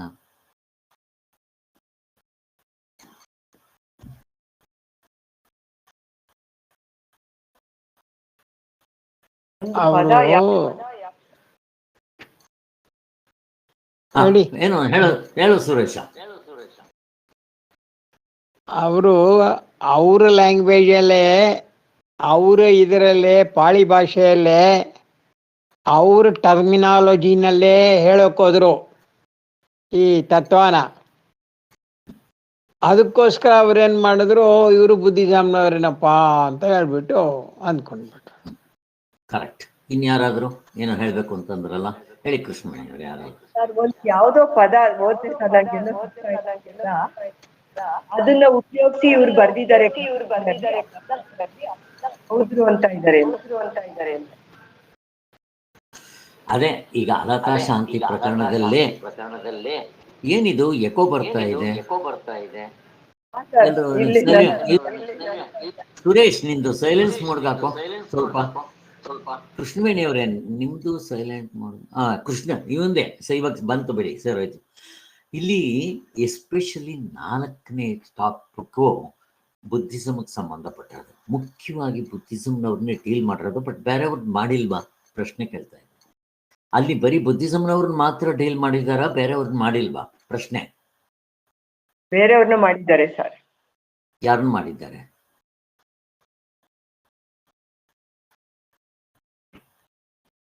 ಸಾಂಖ್ಯರನ್ನ, ಮತ್ತೆ ಪಾತಂಜಲಗಳನ್ನ, ಮತ್ತೆ ವೈಶೇಷಿಕರನ್ನ ಎಲ್ಲರನ್ನೂ ಮಾಡಿದಾರಲ್ಲಿ. ಅವ್ರನ್ನೂ ಮಾಡಿದ್ದಾರೆ. ಫಸ್ಟ್ ಮಾಡಿರೋದೆ ಅವ್ರನ್ನ, ಆಮೇಲೆ ಬುದ್ಧಿಸಮ್ನವ್ರನ್ನ ಮಾಡಿರೋದು. ಬಟ್ ಇಲ್ಲಿ ಏನಾಗಿದೆ ಅಂದ್ರೆ, ಪಾಲಿ ಭಾಷೆಯನ್ನು ಉಪಯೋಗಿಸಿಲ್ಲ, ಬುದ್ಧಿಸಮ್ನವರು ಉಪಯೋಗಿಸೋ ಮಂತ್ರಗಳನ್ನ, ಅವ್ರ ಸ್ಟೈಲ್ ಮಂತ್ರಗಳನ್ನೇ ತಗೊಂಡು ಅವ್ರಿಗೆ ಹೇಳ್ತಾ ಬಂದಿದ್ದಾರೆ. ನಾವು ಹೇಳುವಾಗ ಎಷ್ಟೊಂದು ಸಾರಿ ಹೇಳ್ತೀವಲ್ಲ, ಅವನಿಗೆ ತಿಳಿಸ್ಬೇಕಾದ್ರೆ, ಇವಾಗ ಒಬ್ಬ ಬಡಗಿ ಇರ್ತಾನೆ, ನಾನೇನೋ ಎಕ್ಸ್ಪ್ಲೈನ್ ಮಾಡ್ಬೇಕಾದ್ರೆ ಅವನಿಗೆ ಬಡಗಿ ಲ್ಯಾಂಗ್ವೇಜ್ನಲ್ಲಿ ಹೇಳಬೇಕು. ಅಂದ್ರೆ ಆ ವಸ್ತುಗಳು, ಅವನು ಬಡಗಿ ಮಾಡೋದು, ಬಾಗಿಲು ಮಾಡೋದು, ಆ ಎಕ್ಸಾಂಪಲ್ಸ್ಗಳು ಕೊಟ್ಕೊಂಡ್ರೆ ಚೆನ್ನಾಗಿ ಅರ್ಥ ಆಗ್ಬಿಡುತ್ತೆ ಅಂತ ಹೇಳಿ ಗೌಡಪಾದರು ಅವ್ರ ಲ್ಯಾಂಗ್ವೇಜ್, ಅಂದ್ರೆ ಅವರ ಅರ್ಥಗಳನ್ನೇ ತಗೊಂಡು ಅವ್ರು ಹೇಗೆ ಅದನ್ನ ಬೇರೆಯವ್ರನ್ನ ತೆಗೆದಾಕ್ತಾರೋ ಅದೇ ಟೆಕ್ನಿಕ್ ಉಪಯೋಗಿಸ್ಕೊಂಡು ಅವ್ರು ತೆಗೆದಾಕ್ತಾ ಬರ್ತಾರೆ. ಹೇಗೆ ವಸ್ತು ಸತ್ಯತ್ವವಾದಿಗಳನ್ನ ಬುದ್ಧಿಸಂನವರು, ವಿಜ್ಞಾನ ಸತ್ಯತ್ವವಾದಿಗಳು ಹೊಡೆದಾಕ್ತಾರೆ, ನೀನ್ ಸರಿಯಲ್ಲ ಕಣ ಅಂತ. ಆ ಟೆಕ್ನಿಕ್ಕು ಗೌಡಪಾದರು ಇಟ್ಕೊಂತಾರೆ. ನೀನ್ ಅವ್ರನ್ನ ಹೆಂಗ್ ಹೊಡೆದಾಕ್ತೀಯೋ ನಾವು ನಿನ್ನ ಹಾಗೆ ಹೊಡೆದಾಕ್ತೀವಿ ಅಂತ ಅವ್ರ ಮಾತುಗಳನ್ನ ಅವ್ರಿಗೆ ಹಾಕ್ತಾರೆ. ಅವನ್ ಹೊಡೆದಾಕ್ಬಿಡ್ತಾರೆ. ಅಲ್ಲಿಂದ ಶೂನ್ಯವಾದ ಹೀಗೆ 4 ಜನ ಇರ್ತಾರೆ, ಅವ್ರನ್ನ ಹೊಡೆದಾಕ್ತಾರೆ. ಅದರಿಂದ ಇವರು ಆದಷ್ಟು ಅವೇ ವರ್ಡ್ಗಳನ್ನ ಉಪಯೋಗಿಸಿರೋದ್ರಿಂದ ತುಂಬಾ ಜನ ಏನ್ ಮಾಡ್ಕೊಂತಾರೆ ಅಂದ್ರೆ ಇವರು ಬುದ್ಧಿಸಂನವರೇನಪ್ಪ ಅಂತ ಆ ಒಂದು ಅರ್ಥದಿಂದ ಮಾಡ್ಕೊಂಡಿದ್ದಾರೆ. ಅದಕ್ಕೆ ನೀವು ಡೀಟೇಲ್ ಆಗಿ ಅದನ್ನು ಓದಿದಾಗ ಸ್ವಾಮಿಗಳು ಎಕ್ಸ್ಪ್ಲನೇಷನ್ ಕೊಡ್ತಾರೆ. ಈಗ ಆ ವರ್ಡ್ಗಳು ಅವ್ರು ಬರ್ದಿದ್ದಾರಲ್ಲ ಗೌಡಪಾದರು, ಬುದ್ಧಿಸಂನವ್ರಿಗಿಂತ ನಮ್ಮ ವೇದಾಂತಿಗಳಿಗೆ ಚೆನ್ನಾಗಿ ಅರ್ಥ ಆಗುತ್ತೆ ಅಂತ ಹೇಳಿ ಮಾಂಡಿಕ್ಯ ಉಪನಿಷತ್ತು, ಬೃಹದಾರಣ್ಯಕ ಉಪನಿಷತ್ತುಗಳಲ್ಲಿ ಇವುಗಳನ್ನ ಮೊದಲೇ ಉಪನಿಷತ್ತುಗಳಲ್ಲೇ ಉಪಯೋಗಿಸಿದೆ. ಅವರು ನಾವು ಅವ್ರದ್ದು ಕಳ್ತನ ಮಾಡ್ಕೊಂಡಿರೋದಲ್ಲ. ಬುದ್ಧಿಸಂನವರು ಮೊದಲು ಎಲ್ಲ ಬ್ರಾಹ್ಮಣರೇ ಆಗಿದ್ದವರು. ಆಮೇಲೆ ಬುದ್ಧನ ಅವನ ಒಳ್ಳೆ ಗುಣಗಳು ನೋಡಿ ಆ ಕಡೆ ಸನ್ಯಾಸಿಗಳ ಕನ್ವರ್ಟ್ ಆದವರು. ಈ ನಾಗಾರ್ಜುನ ಮತ್ತೆ ಈ ಚಂದ್ರಕೀರ್ತಿ ಇವರೆಲ್ಲರೂ ಬ್ರಾಹ್ಮಣರೇ ತುಂಬಾ ಜನ. ಅದಕ್ಕೋಸ್ಕರ ಸರಿ ಅನ್ಬಿಟ್ಟು ಅವರು ಬ್ರಾಹ್ಮಣರಾಗಿದ್ರು, ವೇದಗಳನ್ನ ಅಧ್ಯಯನ ಮಾಡಿದ್ರು. ಆ ವಸ್ತುಗಳನ್ನ ಅವರು ವೇದದಿಂದ ಅಥವಾ ಉಪನಿಷತ್ತುಗಳಿಂದ ತಗೊಂಡು ಕಳ್ತನ ಮಾಡ್ಕೊಂಡು ಹೋಗಿದ್ರು ಅವ್ರು ಹೇಳ್ತಾರೆ ಹೊರತು ನಮ್ಗೇನಿದೆ ತರದು ನಿಮ್ಮಿಂದ ತಗೊಂಡ್ಬರಕ್ಕೆ ಅಂತ. ಸ್ವಾಮಿಗಳು ಕ್ಲೀನಾಗಿ ಅಲ್ಲಲ್ಲಿ ಇಂಥ ಉಪನಿಷತ್ನಲ್ಲಿ ಅರ್ಥ ಇದೆ ನೋಡ್ರಿ, ನಮಗೂ ಹೊಂದುತ್ತೆ ಅದ್ವೈತ ನಮ್ಗೆ ಅಂತಾರ. ಕೆಲವೆಲ್ಲ ಬೇರೆ ಅದ್ವೈತ ಒಂದೇ ಅಲ್ಲ, ಅವ್ರು ಹೇಳಿರೋ ಕೆಲವೆಲ್ಲ ಬೇಕಾದಷ್ಟು ಹೇಳ್ತಾರೆ, ಹೀಗೆಲ್ಲ ಹೇಳ್ತಾರೆ. ಮತ್ತೆ ಸ್ವಾಮಿಗಳು ಹೇಳೋದೇನು ಅಂತಂದ್ರೆ, ನೀವು ಬುದ್ಧಿಸಂ ಗ್ರಂಥ ಎಲ್ಲಿ ಬೇಕಾದ್ರೂ ಓದ್ರಿ, ಎಲ್ಲೂ ಕೂಡ ಅವಸ್ಥಾತ್ರ ವಿಚಾರದಿಂದ ಆತ್ಮನ್ ತೋರ್ಸೇ ಇಲ್ಲ. ಅವರು ಶೂನ್ಯವಾದಿಗಳು, ಆತ್ಮ ಇಲ್ಲ ಅಂತ ಹೇಳೋರು. ಆದ್ರಿಂದ ಇವರು ಬುದ್ಧಿಸಂಗೂ ಅದಕ್ಕೂ ಸಂಬಂಧ ಇಲ್ಲ. ಗೌಡಪಾದರು ಪಕ್ಕಾ ವೇದಾಂತಿಗಳು. ಆ ವರ್ಡ್ಗಳು ಉಪಯೋಗಿಸಿರೋದು ನಮ್ಮ ವೇದಗಳಲ್ಲೇ ಇದೆ. ಇವರಿಂದ ನಾವೇನು ಸಾಲ ತಗೊಂಡ್ಬರ್ಬೇಕಾಗಿಲ್ಲ, ಅವ್ರು ನಮ್ಮಿಂದ ಒಡ್ಕೊಂಡು ಹೋಗಿದ್ದಾರೆ ಅಂತ ಹೇಳಿ ಆಮೇಲೆ ಇಷ್ಟು ತಪ್ಪಭಿಪ್ರಾಯಗಳಿದ್ದದ್ದನ್ನ ಅವರು ಈ ಹೃದಯದಲ್ಲಿ ಕ್ಲೀನಾಗಿ ತೆಗೆದಿಟ್ಟಿದ್ದಾರೆ. ಮಾಂಡಿಕ್ಯ ರಹಸ್ಯ ವಿವೃತ್ತಿಯಲ್ಲಿ ಬರ್ದಿದ್ದಾರೆ. ಅದಕ್ಕೆ ಮಾಂಡಿಕ್ಯ ರಹಸ್ಯ ವಿವೃತ್ತಿ ಬೇರೆ, ಮೂಲ ಅವಿದ್ಯ ನಿರಾಸ ಅದು ಬೇರೆ, ನಿರಾಸಹ ಅಂತ ಅದು ಬೇರೆ. ಅದು ಪಂಚಪಾದಿಕ ಭಾಮತಿಕಾರರು ಮತ್ತಿನ್ಯಾರದೋ ಕೆಲವರು ತಗೊಂಡು ತಿಳಿಸಿದೆ, ಅಲ್ಲಿ ತಪ್ಪು ಅಭಿಪ್ರಾಯಗಳು, ಇಲ್ಲಿ ಬೇರೆ. ಆದ್ದರಿಂದ ಅವೆರಡು ಪುಸ್ತಕಗಳು ಬೇರೆ ಬೇರೆನೆ. ಆದ್ದರಿಂದ ಇಲ್ಲಿ ಈ ಹೃದಯ ಅಂತನ್ನೋದು ಮಾಂಡಿಕ್ಯ ರಹಸ್ಯ ವಿವೃತ್ತಿ, ಅದನ್ನೇ ಸಾರ ಜಿಸ್ಟು ಅಥವಾ ಕನ್ನಡದಲ್ಲಿ ಟ್ರಾನ್ಸ್ಲೇಟ್ ಮಾಡಿಟ್ಟಿದ್ದಾರೆ. ಇಷ್ಟು ನಾವು ತಿಳ್ಕೊಬೇಕಾಗಿದೆ. ಆಯ್ತು. ಇನ್ನ ನೋಡ್ರಿ, ಬೌದ್ಧ ಈ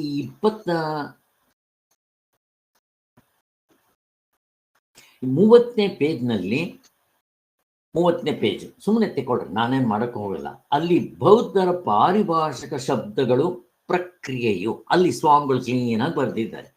ಇವ್ರು ನಾಗಾರ್ಜುನ ಮತ್ತಿವರೆಲ್ಲ ಅವರೇ ಆ ಕಡೆ ಬುದ್ಧಿಸಂನವರು. ಅದನ್ನ ಇದು ನೀವು ಓದಿದ್ರೆ ಸ್ಪಷ್ಟವಾಗಿ ಅರ್ಥ ಆಗುತ್ತೆ ಅಂತ. ಇಷ್ಟು ಸಾಕು. ಸೊ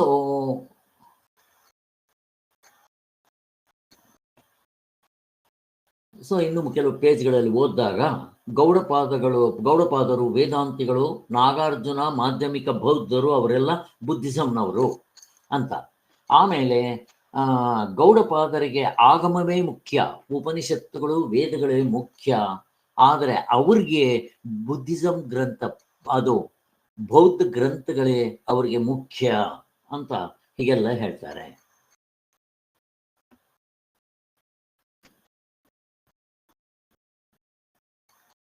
ನಾಗಾರ್ಜುನನ್ಗೆ ತರ್ಕ ಮುಖ್ಯ, ಆದರೆ ನಮಗೆ ತರ್ಕ ಸೆಕೆಂಡ್ರಿ. ಮೊದಲೇ ಎತ್ಕೋತಾನೆ ಅನುಭವ, ಸಾರ್ವತ್ರಿಕ ಪೂರ್ಣ ಅನುಭವ. ಆದ್ದರಿಂದ ಗೌಡಪಾದರಿಗೆ ಅವಸ್ಥಾತ್ರಯವನ್ನ ಹಿಡ್ಕೊಂಡು ಅವಸ್ಥಾತ್ರಯ ಅತೀತವಾದ ತುರ್ಯಾತ್ಮನನ್ನು ತೋರಿಸೋದೆ ನಮಗೆ ಮುಖ್ಯ ಇದೆ. ನಾಗಾರ್ಜುನನಿಗೆ ಅಥವಾ ಬುದ್ಧಿಸಂನವ್ರಿಗೆ ತರ್ಕಕ್ಕಿಂತ ಹೆಚ್ಚಿನ ಸಾಧನವಿಲ್ಲ. ಅಂತ ಹೇಳ್ತಾರೆ. ನಮ್ಗೆ ಅನುಭವ ಆಗ ಶಾಸ್ತ್ರ ಮತ್ತೆ ಅನುಭವ ಗಮ್ಯವಾದ ತರ್ಕ ಮತ್ತೆ ಯುಕ್ತಿಗಳು ನಾವು ಇಟ್ಕೊಂತೀವಿ, ಅವರು ಇಟ್ಕೊಂತಾರೆ. ಅವರು ಹಾವು ಹಗ್ಗ ಇವೆಲ್ಲ ಹೇಳ್ತಾರೆ. ಇರ್ಲಿ ಬಿಡ್ರಿ. ಹಾಗೆ ಇಷ್ಟು ವ್ಯತ್ಯಾಸ ಇದೆ. ಈಗ ನೆಕ್ಸ್ಟು ಇನ್ನೊಂದು ಚಿಂತನೆ ಮಾಡಬೇಕು. 34ನೇ ಪೇಜು PDF ನಲ್ಲಿ ಪರಮಾರ್ಥ ಸತ್ಯ ವ್ಯಾವಹಾರಿಕ ಸತ್ಯ, ಅದ್ರ ಬಗ್ಗೆ ನೀವು ಓದಿದ್ದೀರಿ ಅಂತಂದ್ರಲ್ಲ, ಅದೇನಾದರೂ ಇದ್ರೆ ಹೇಳಿ. ಪರಮಾರ್ಥ ಸತ್ಯ ವ್ಯಾವಹಾರಿಕ ಸತ್ಯ ನಮಗೆ ಗೊತ್ತಿದೆ ಅದು. ಶ್ರೀಧರ್ ಅವರೇ, ವ್ಯಾವಹಾರಿಕ ಸತ್ಯ, ಪಾರಮಾರ್ಥಿಕ ಸತ್ಯ ಮತ್ತೆ ಪ್ರಾತಿಭಾಸಿಕ ಸತ್ಯ, ಈ ಮೂರಕ್ಕೂ ವ್ಯತ್ಯಾಸ ಎಲ್ಲಾದ್ರೂ ಗೊತ್ತಿರ್ಬೇಕಲ್ಲ? ಬೇಕಾದಷ್ಟು ಗೊತ್ತಿರುತ್ತೆ. ಹೇಳ್ತೀರಾ ಶ್ರೀಧರ್? ಶ್ರೀಧರ್ ಅವರು. ಸರಿ ಸರ್. ಸರ್, ಪಾರಮಾರ್ಥಿಕ ಸತ್ಯ ಎಲ್ಲದರಲ್ಲೂ ಇದೆ. ಬಟ್ ಇಲ್ಲೇನಾಗತ್ತೆ ಅಂದ್ರೆ ನಮ್ಗೆ ಪ್ರಾತಿಭಾಷಿಕ ಸತ್ಯದಲ್ಲಿ ಏನಾಗತ್ತೆ ಅಂದ್ರೆ ಬೇರೆನ ತಿಳ್ಕೊಂತೀವಿ, ಇಲ್ಲೇ ಇರೋದನ್ನ ಬೇರೆ ಅಂತ ತಿಳ್ಕೊಂತೀವಿ ನಾವು. ಹಗ್ಗನ ಹಾವು ಅಂತ ತಿಳ್ಕೊಂತೀವಿ, ಅದೊಂದಾಗತ್ತೆ.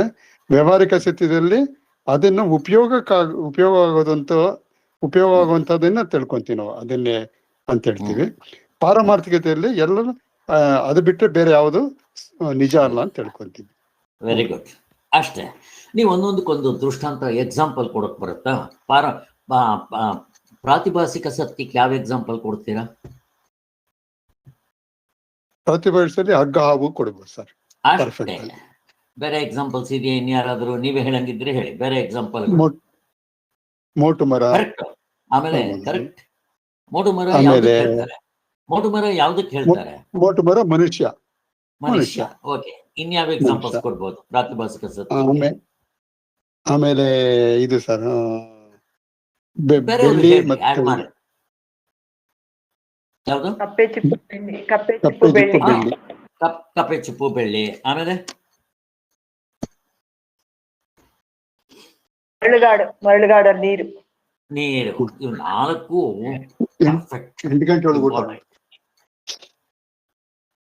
ಆಮೇಲೆ ಈ ಪ್ರಾತಿಭಾಸಿಕ ಸತ್ಯಕ್ಕೆ ಇನ್ನೂ ಬೇಕಾದಷ್ಟು ಎಕ್ಸಾಂಪಲ್. ನಾನು ನನ್ನ ನೆರಳು ಹೊರಗಡೆ ಹೋಗಿದ ತಕ್ಷಣ ಅದು ಪ್ರಾತಿಭಾಸಿಕ ಸತ್ಯ. ಅದಾದ್ಮೇಲೆ ಈಗ ನನ್ನ ದೂರದಲ್ಲಿ ಯಾರೋ ಬರ್ತಾ ಇರ್ತಾರೆ, ಅವಾಗ ನಾವು ಬಾವಂದ್ರೆ ಯಾವಾಗ ಈ ಕಡೆ ಬರೋರಾದ್ರಿ ಅಂತ ನಾವು ಕೇಳ್ತೀವಿ ಅಂತ ಇಟ್ಕೊಡ್ರಿ. ನಾವೇನು ಅನ್ಕೊಂಡ್ಬಿಡ್ತೀವಿ, ನಮ್ಮ ಬಾವ ಅನ್ಕೊಂಡ್ಬಿಡ್ತೀವಿ. ಅವ್ರು ಸ್ವಲ್ಪ ಹತ್ರ ಬಂದ್ಮೇಲೆ ಅವರು ನೀವು ಯಾರು ಗೊತ್ತಾಗ್ಲಿಲ್ವಲ್ಲ ಅಂದಿದ ತಕ್ಷಣ ಸಾರಿ ಸರ್, ನಮ್ಮ ಬಾಬಾ ಅವರು ಕೂಡ ಹಾಗೆ ಇದ್ರು, ಅಷ್ಟು ನಡೆಯೋ ಸ್ಟೈಲು, ಆ ಬಟ್ಟೆ, ನಾನು ತಪ್ಪು ತಿಳ್ಕೊಂಡೆ ಅಂತೀವಿ. ಹಿಂದೆಗಡೆಯಿಂದ ಹೋಗ್ತಾ ಇದ್ರೆ ನಾವು ಏನೋ ಇಲ್ಲಿದ್ಯಾ ಅಂತ ಒಂದು ಏಟ್ ಕೂಡ ಹೊಡೆದು ಬಿಡ್ತೀವಿ. ಅವ್ನು ತಿರುಗಿದಾಗ ನಮ್ಮ ಫ್ರೆಂಡ್ ಅಲ್ಲ. ಇದು ಪ್ರಾತಿಭಾಸಿಕ ಸತ್ಯವೇ.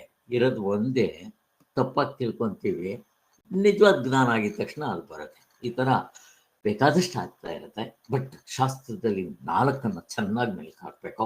ಹಾವು ಹಗ್ಗ, ಮರಳುಕಾಡಿನಲ್ಲಿ ನೀರು, ಮೋಟು ಮರ ಮನುಷ್ಯ, ಕಪ್ಪೆ ಚಿಪ್ಪು ಬೆಳ್ಳಿ, ಇವು 4 ಎಲ್ಲರೂ ಇಟ್ಕೊಂತಾರೆ.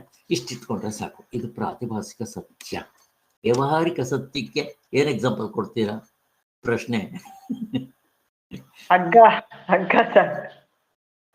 ಅದೊಂದೇನಾ ಕೊಡಕ್ಕಾಗದು? ಹಗ್ಗ ಒಂದೇನಾ? ದೃಶ್ಯ ಪ್ರಪಂಚದಲ್ಲಿ ಏನೇನ್ ಇದೆಯೋ ಎಲ್ಲವೂ ವ್ಯಾವಹಾರಿಕ ಸತ್ಯವೇ. ಪ್ರಾತಿಭಾಸಿಕ ತೆಗೆದಾಕ್ಬಿಟ್ಟಿದ್ವಿ, ಮಿಕ್ಕಿರೋದೆಲ್ಲ ವ್ಯಾವಹಾರಿಕ ಸತ್ಯವೇ ಅಷ್ಟೇ ಅಲ್ವಾ? ಇನ್ನು ಪಾರಮಾರ್ಥಿಕ ಸತ್ಯಕ್ಕೆ ಏನ್ ಮಾಡ್ತೀರಾ? ಯಾವ ಎಕ್ಸಾಂಪಲ್ ಕೊಡ್ತೀರಾ? ದೃಷ್ಟಾಂತ ಆತ್ಮನೇ ಸೇರೆ. ಈಗ ಚಿನ್ನ ಮಣ್ಣು ಹಂಗೂ ಕೊಡ್ಬೋದು. ಹೌದು.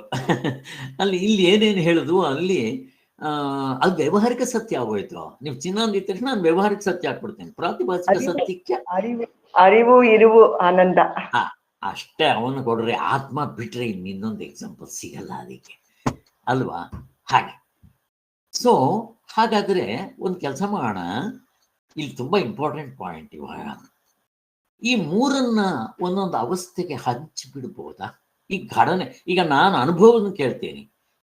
ಆತ್ಮನ ಅನುಭವಕ್ಕೆ ಅಥವಾ ಅದ್ವೈತಕ್ಕೆ ಏನ್ ಒಂದು ಅನುಭವ ಕೇಳಿದಾಗ ಏನು ಹೇಳ್ತೀರಾ? ಎಲ್ಲಿ ನೋಡ್ಕೋಬಹುದು ನಾವು? ನಿದ್ದೆ ಸರ್, ನಿದ್ದೆ. ಕರೆಕ್ಟ್. ನಿದ್ದೆ ಬಿಡ್ತೀವಿ. ವ್ಯಾವಹಾರಿಕ ಸತ್ಯಕ್ಕೆ ಯಾವ ಎಕ್ಸಾಂಪಲ್ ಕೊಡ್ತೀರಾ?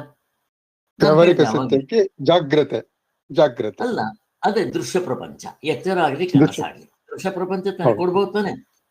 ಹೌದು, ಕೊಡ್ಬೋದು. ಈಗ ನೆಕ್ಸ್ಟ್ ಕನಸ್ಗೆ ಏನ್ ಕೊಡ್ಬೋದು? ಪ್ರಾತಿಭಾಸಿಕ ಸತ್ಯ ಕೊಡ್ಬೋದಾ? ಪ್ರಶ್ನೆ ಕೇಳ್ತೀನಿ. ಖಂಡಿತ 100%. ಅಲ್ಲಿ ಉಪಯೋಗನೇ ಇಲ್ವಲ್ಲ.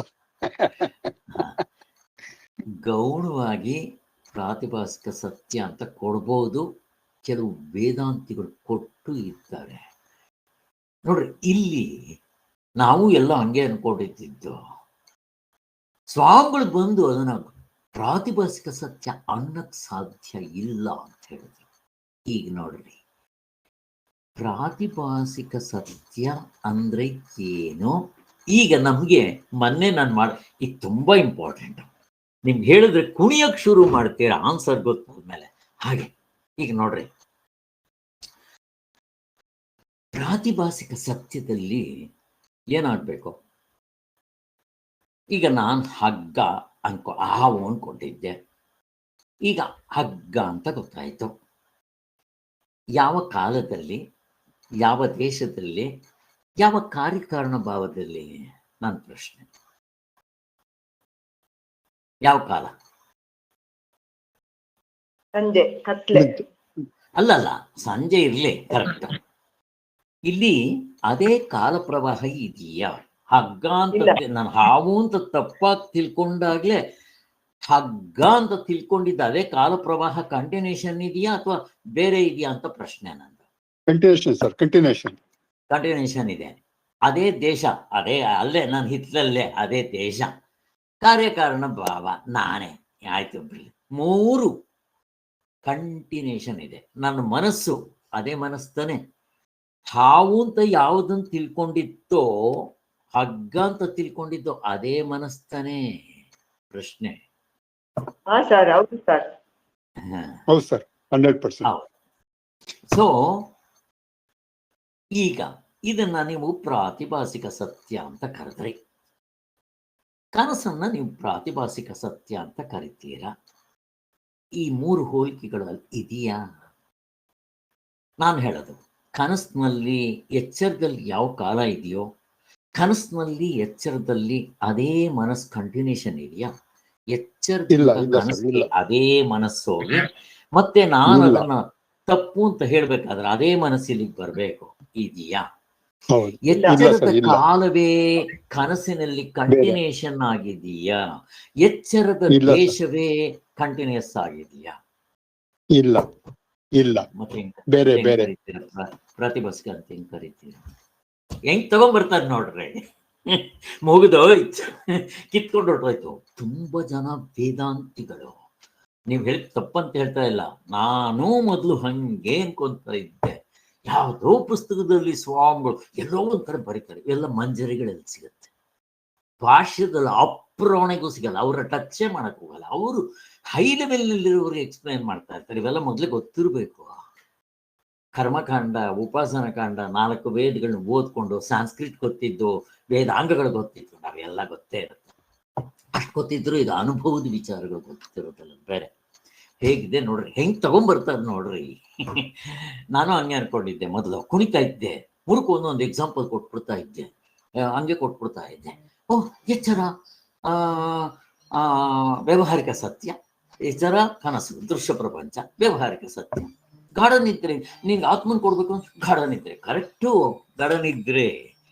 ಆದ್ರೆ ಆಮೇಲೆ ಕನಸ್ಗೆ ಪ್ರಾತಿಭಾಸಿಕ ಸತ್ಯ ಅಂತ ಕುಣಿತಾ ಇದ್ದೆ. ಈಗ ವಿಚಾರ ಮಾಡಿದಾಗ ಗೊತ್ತೋದಿಲ್ಲ. ಇಲ್ಲಿ ನಮ್ಗಿದು ಸಹಾಯ ಆಗ್ಬೇಕಾದ್ರೆ ಈಗ ಸ್ಮೃತಿ ಪ್ರತ್ಯಭಿಜ್ಞ ಅಂದ್ರೆ ಏನು ಅನ್ನೋದು ನಾನು ಮೊದಲು ಗೊತ್ತಾಗಿರ್ಬೇಕು. ಏನ್ ಬೇಕಾಗಿಲ್ಲ, ನಾನು ನಿಮ್ಗೆ ಆಕ್ಚುಲಿ ಡಾಕ್ಟರ್ಸ್ ಡಿಸ್ಕೋರ್ಸ್ ಗ್ರೂಪ್ಗೆ ನಾನು ಇದು ತುಂಬಾ ಚೆನ್ನಾಗಿದೆ. ನಮ್ಗೆ ಜೆಮಿನಿ ನೀವು ಯಾರಾದ್ರೂ ಡೌನ್ಲೋಡ್ ಮಾಡ್ಕೊಡ್ರಿ, ನಿಮ್ಗೆ ಸಂಸ್ಕೃತ್ ವರ್ಡ್ಗಳು ಏನಿದ್ರು ನಾನು ಅಲ್ಲಿ ಸ್ಮೃತಿ ಮತ್ತೆ ಪ್ರತ್ಯಭಿಜ್ಞ ಎರಡನ್ನೂ ಕೇಳಿದ್ದಕ್ಕೆ ಅದು ಆನ್ಸರ್ ಕೊಟ್ಟಿದೆ. ಅದನ್ನ ನಾನು ಕಳ್ಸಿದ್ದೆ. ಏನ್ ಮಾಡ್ತೀನಿ, ಅದನ್ನ ಕಾಪಿ ಮಾಡಿಬಿಟ್ಟು ನನಗೆ ಇಲ್ಲಿ ಎಲ್ಲೋ ಓದ್ತಾ ಇರ್ತೀನಿ, ಪ್ರತ್ಯಭಿಜ್ಞ ಅಂತ ಬಂದಿದ ತಕ್ಷಣ ಅದನ್ನ ಕಾಪಿ ಮಾಡಿ ಇಲ್ಲಿ ನಾನು ಪೇಸ್ಟ್ ಮಾಡ್ಬಿಡ್ತೇನೆ. ನನಗೆ ಯಾವಾಗಲೂ ಇರುತ್ತಲ್ಲಿ.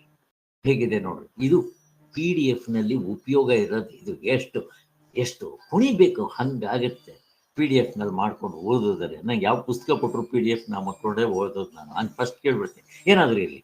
ಈಗ ಲೇಟ್ ಆಯಿತು, ಸಾಕು ಇಲ್ಲಿಗೆ ನಿಲ್ಲಿಸೋಣ ಪಾಪ. ಇದೊಂದಿದೆ, ಚೆನ್ನಾಗಿ ಚಿಂತನೆ ಮಾಡ್ರಿ. ಯಾವುದೋ ಸ್ಮೃತಿ ಮತ್ತು ಪ್ರತ್ಯಭಿಜ್ಞಾ, ಚೆನ್ನಾಗಿ ಯೋಚನೆ ಮಾಡ್ರಿ. ಈ ಬೇಸ್ಮೆಂಟ್ ಮೇಲೆ ಮಾಡ್ರಿ. ನಾಳೆ ಅದನ್ನು ಬರುತ್ತೆ, ಪಾಯಿಂಟ್ ಅಲ್ಲಿ ಬರುತ್ತೆ, ಅವಾಗ ಮಾಡೋಣ.